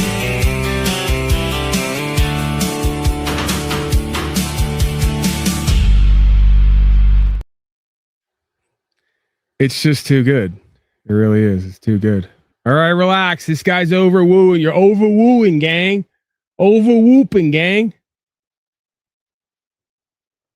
All right, I'm gonna have to. I think I'm gonna have to. I gotta help this guy out. He's completely. It's not his fault. He's completely caught up in the false patriotism, and he's like the slaves at the rallies. He's just overwhooping. He's lost his mind. There, I didn't even stop him. I think he stopped. He got it together. He got it together. All right. You can't blame these people. They get fired up, man. I get them fired up. Nothing like a little Flea Brownwood to get the slaves whooping and hollering. You know, he's polluted the holy chat. You guys did that long ago. That ship has sailed. By the way, this kid comes here for years and never barely says anything. Oh, we got to get back. Fuck. I'm off my timing here. Yeah, like, all right, now he's over whooping again. All right, I got to get him out of here. Welcome back to Live Now from Fox following that. Yeah, the JR Filthy kid. Like, can you stop with that? I don't like that one. Can I ask? Like, it's now your thing. You've been here so long. You're almost here longer than me. I think I'm here technically 1 minute longer than you because you've been here from the first day. So I technically have seniority, but like, can you make every other face and symbol with that one? That one always throws me off because like I'm right in the middle of doing what I do, and then I go, What's JR's deal? Every time you get me with that for 5 years. And there's no like rhyme or reason to it. So like I can't avoid it. You hit me with it every time, right in the middle of a bit non-bit. It helps me get better at doing what I'm doing with an audience, but like, why? Why that face? And again, this is why I might not be too good for the stage, right? If I ever do a stage act or get it together, I got this kid at every show in the front row giving me some weird autistic face, bashful face. And then what? So then, like, what do? I just overlook that? I just keep doing my bit, non-bits, or the actual bits, and then you're just there, or like, do I address it at some point? I got to do crowd work. I got to go. Hey, get a load of the autistic kid in the front row. He just keeps making faces at me every show for 5 years. What's that about, huh? Who are these people? Bad news that we brought you last night. Actress Hayden Panettiere died on Sunday at 36 years old. She was known for her roles in the TV series Heroes in Nashville, as well as movies like Ice Princess and Bring It On, and much more. Fox's William Lejeunesse has a look at her life and legacy. What's not the problem? What is the problem? At age 10, Hayden Panettiere got her big break in the hit movie Remember the Titans. I can't watch this. I can't watch this. No. She was a rising star who appeared to have it all. A young daughter, successful career, 2 hit shows, and 2 hit songs that made the country charts.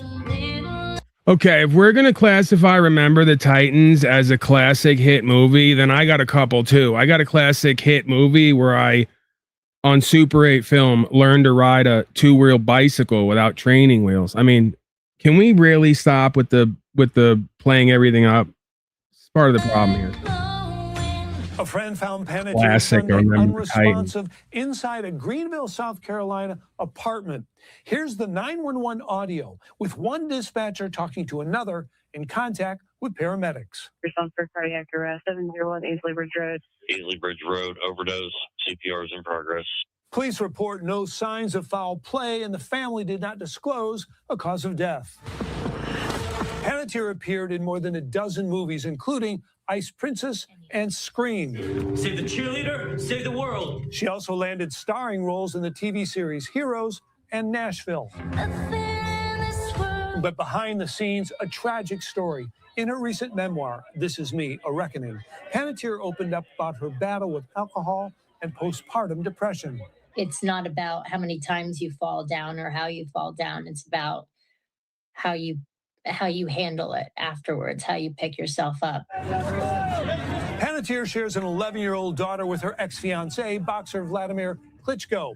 In 2018, she gave him full custody of their child, saying that a legal battle would have been far too emotional. The coroner said today a preliminary... It's not about how you fall down or how many times you fall down. It's about falling down enough times to where you start to make it look good. I think that's what she was trying to say. Autopsy revealed no signs of trauma that would have contributed to her death, but a final report is pending. Panettiere was 36. In Los Angeles, William Lejeunesse, Fox News. And again, an official cause of death still has not been revealed, as Hollywood and her friends, family, and fans are mourning her death. And we are going to take a 2-minute break. Our live coverage continues right after this. Dude, we just came back from a break. They're really fucking low on content lately. I'm telling you, this is going to get to a point where these people are going to have to hire me. I might not even take the job. You know? I'll have them over a barrel. Rupert Slavemog, we need God of all media immediately. We have Laura here and Jim on the ground, and there's just no content. We just keep going to looping fucking electronic music breaks. We come back, we go back. We come back, we go back. We don't have anything. Just that, and we're winning. Trump's winning. That's all we have.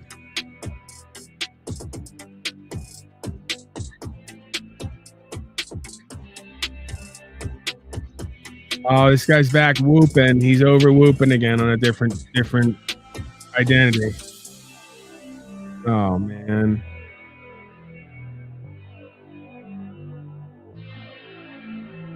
All right, I guess I gotta block him too.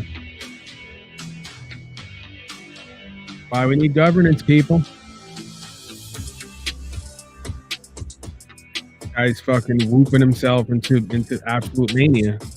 This guy's whooping is a complete danger to democracy. That's what that is.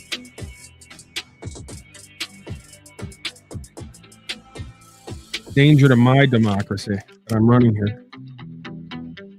This guy is one of many enemies of yours, and I'm trying to save you from them. They want your rights and freedom. They want your way of life. Okay? That's what you need to understand. You people who come here regularly need to stop thinking this is a joke, and you need to understand what's happening. These are your mortal enemies. I am here to keep you safe and protect you from them. If it wasn't for me being here, they would try to take everything good and great from you and us. We want your rights and freedom and lifestyle. Oh, we're back. Vote for me.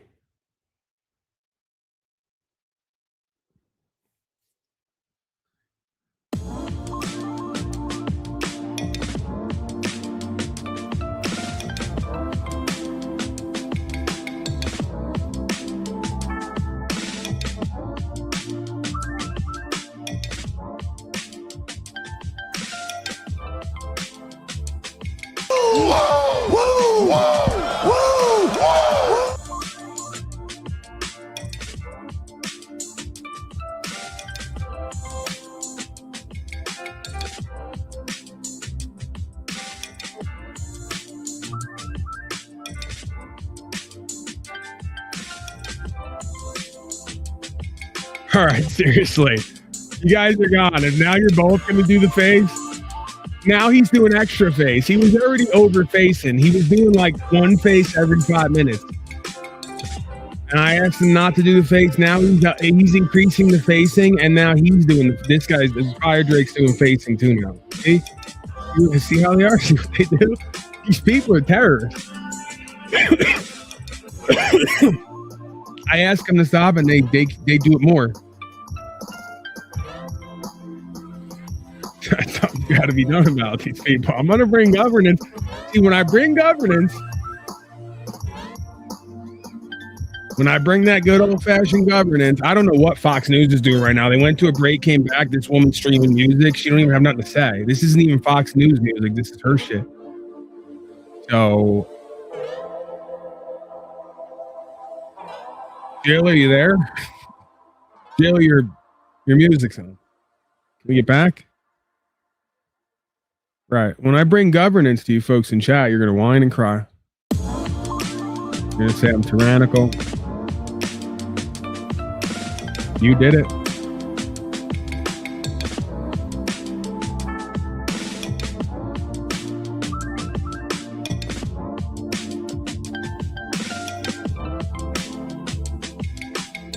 I need a vacation. I'm feeling that coming on. If I'm feeling more and more better and healthy and pain-free, I need to mix it up a little bit before I go to jail again.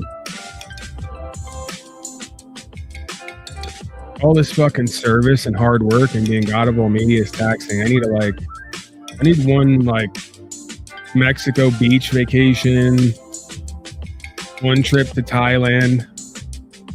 Is all of my Facebook matching inbox is obese black transsexuals, and I feel like at least on Thailand I'll have a better pick of transsexuals. They'll be a lot more attractive. You know, some of these trannies, you can't even tell the difference. You know? Well, anyway, yeah, beach stream. I can just stream me laying on the beach like some kind of whale or sea lion. It's content, right? That's as much content as anything else anybody else out here is doing at this point. Laughable. I'll find we can do activism, we can do slacktivism. What we could do is I'll find a code, like I'll get you guys like the Castro to give me 15,000 to go on 6 months cruise just perpetually, and I'll say I'm doing slacktivism when I break a code like no eating in the cabin. I'll break that policy and code and I'll eat in the cabin, and I'll say that I'll do it live too. And I'll say that I'm doing activism and auditing and rights and freedom. I mean, you know, that's still more than what he's doing, technically. And I'll stand on that. Like, if they take me to captain's quarters or even give me tickets, I'll like go to court and go, I fucking ate in the actual cabin where I wasn't supposed to, like where I sleep, a little closet area. Cause you know me, if I go cruise, I'm opting for the cheapest. Like, I'm getting that room they give you where there's a weird smell constantly there right outside the hallway, and we don't want to talk about it, that it's probably the runoff from the whole toilet system. And we also don't talk about the fact that it just drains right into the ocean. Yeah, we'll find some codes to break. Like, you know, when you go on a cruise, you get unlimited food sometimes, or you get a limit. Like, they'll say, I don't know what they're doing over there. I got to fill time here. Yo. Yeah, like they have different categories depending on how obese the passengers are. Like when Royal Caribbean does trips for Americans, they specifically have limitations. Like, I've looked into this. If they do trips for certain people, like in even certain states in America, like they say Houston's the most obese state. So like if they leave out of Texas port, they put limits on the food because they know everyone's obese. But I'll break that code. Like, they'll say only 3 mini pizzas. You know, per night, and I'll get 4. I think we're back. We're coming back now. We're not coming back. Were we ever really here, Joe? Jim?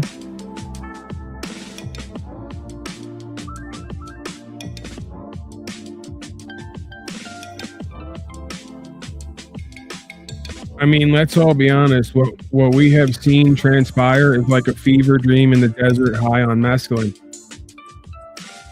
I hope you're talking about my broadcast, because that's what I'm shooting for, and I'm reflecting the world stage and just politics in general. Just life in general. So that's perfect. That's exactly, this person gets it. You're scrolling a lot though, and I don't like that, and I've told you to stop, and you're not listening to me at all, and I'm used to that, kind of. But yeah, you're on point with that. That's exactly what this broadcast is supposed to invoke. It's a hallucinatory trip where 1 second I'm over here and then I'm over here, and then is that even me? And was I just talking? And what's that over there? And oh wow, the colors, slavery, you know. And then let's get back. Like, even right now, like, what was I just saying? You don't even know, but watch this. That's a shot of some pool somewhere in the back of a Holiday Inn. We have no idea why Fox News is showing that right now. They're not going to tell us. We don't have to know. You and I know. We just make it up as we go along. Hold on, we're back.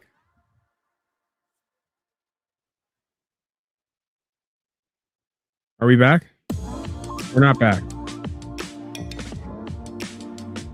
This is a hell of a break.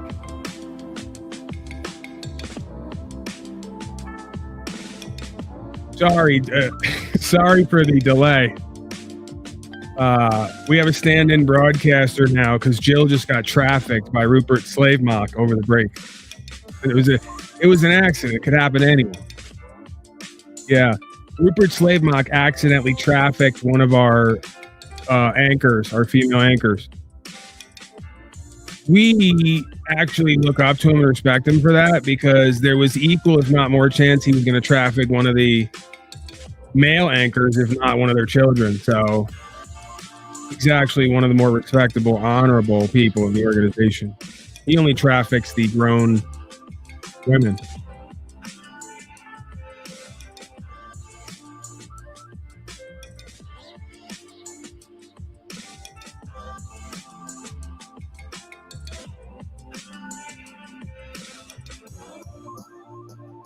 Commercial break brought to you by Pfizer. Right. This is one of those commercial breaks you just might not come back from.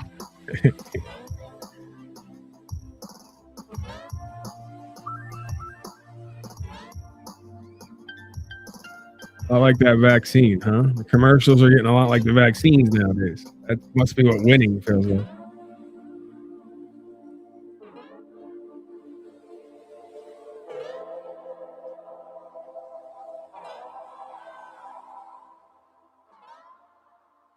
All right, I'm going to shut it down.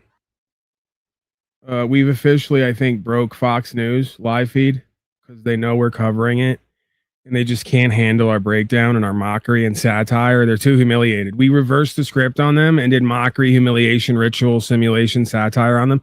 They completely lost their shit. We completely glitched their matrix. So, all right, I'm out of here, people. Special thanks to contributors and supporters. You allow me to be the other side of whatever the fuck that was. Those people all get paid hundreds of thousands of dollars a year to literally just make shit up and lie to you. So obviously it makes sense that a god of all media should get something as well. I mean, please. We can't even compete where we don't compare. So special thanks to contributors and supporters. If you got something you want to contribute and support, links up top. Nightbot's got you as well. Email is there. Okay, that's the best contribution.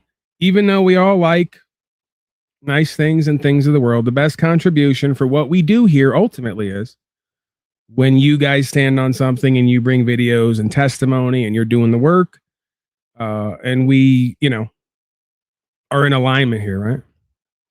That's the energy, the inspiration that greases the wheel. So,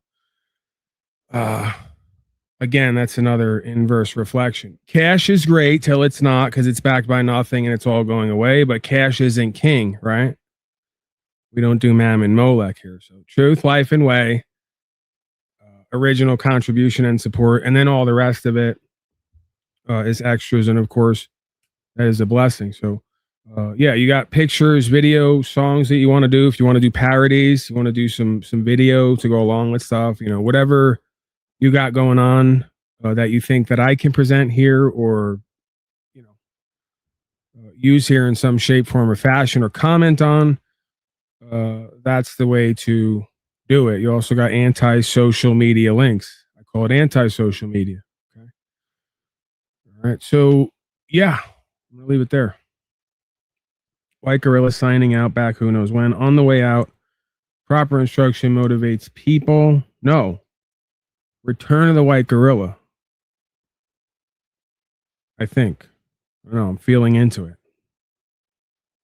Return of the White Gorilla. Gorilla Gems production. Bye.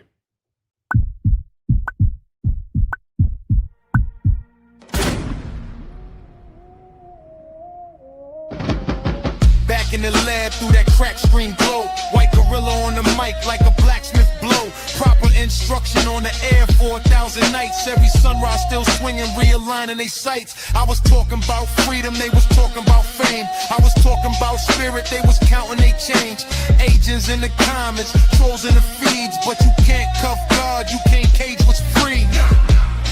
Return of the White Gorilla. They tried change, tried darts, tried slander and filler, but the word came wild, straight flame God's river. You can't stop what's forever, it's bigger, it's bigger. Proper instruction on the line every day. Through the doubt, through the drought I stayed. They threw mud, through noise, through shade at my name, but the infinite voice still cut through the game. Yeah, every broadcast they want wanted war in the wires.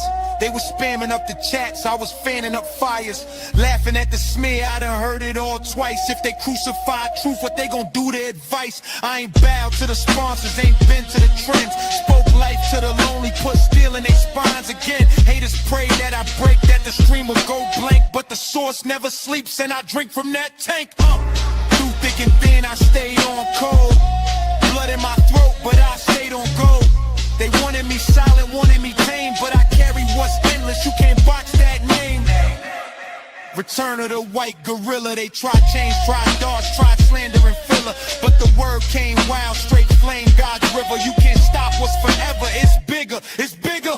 Proper instruction on the line every day. Through the doubt, through the drought, I stayed. They threw mud, through noise, through shade at my name. But the infinite voice still cut through the game.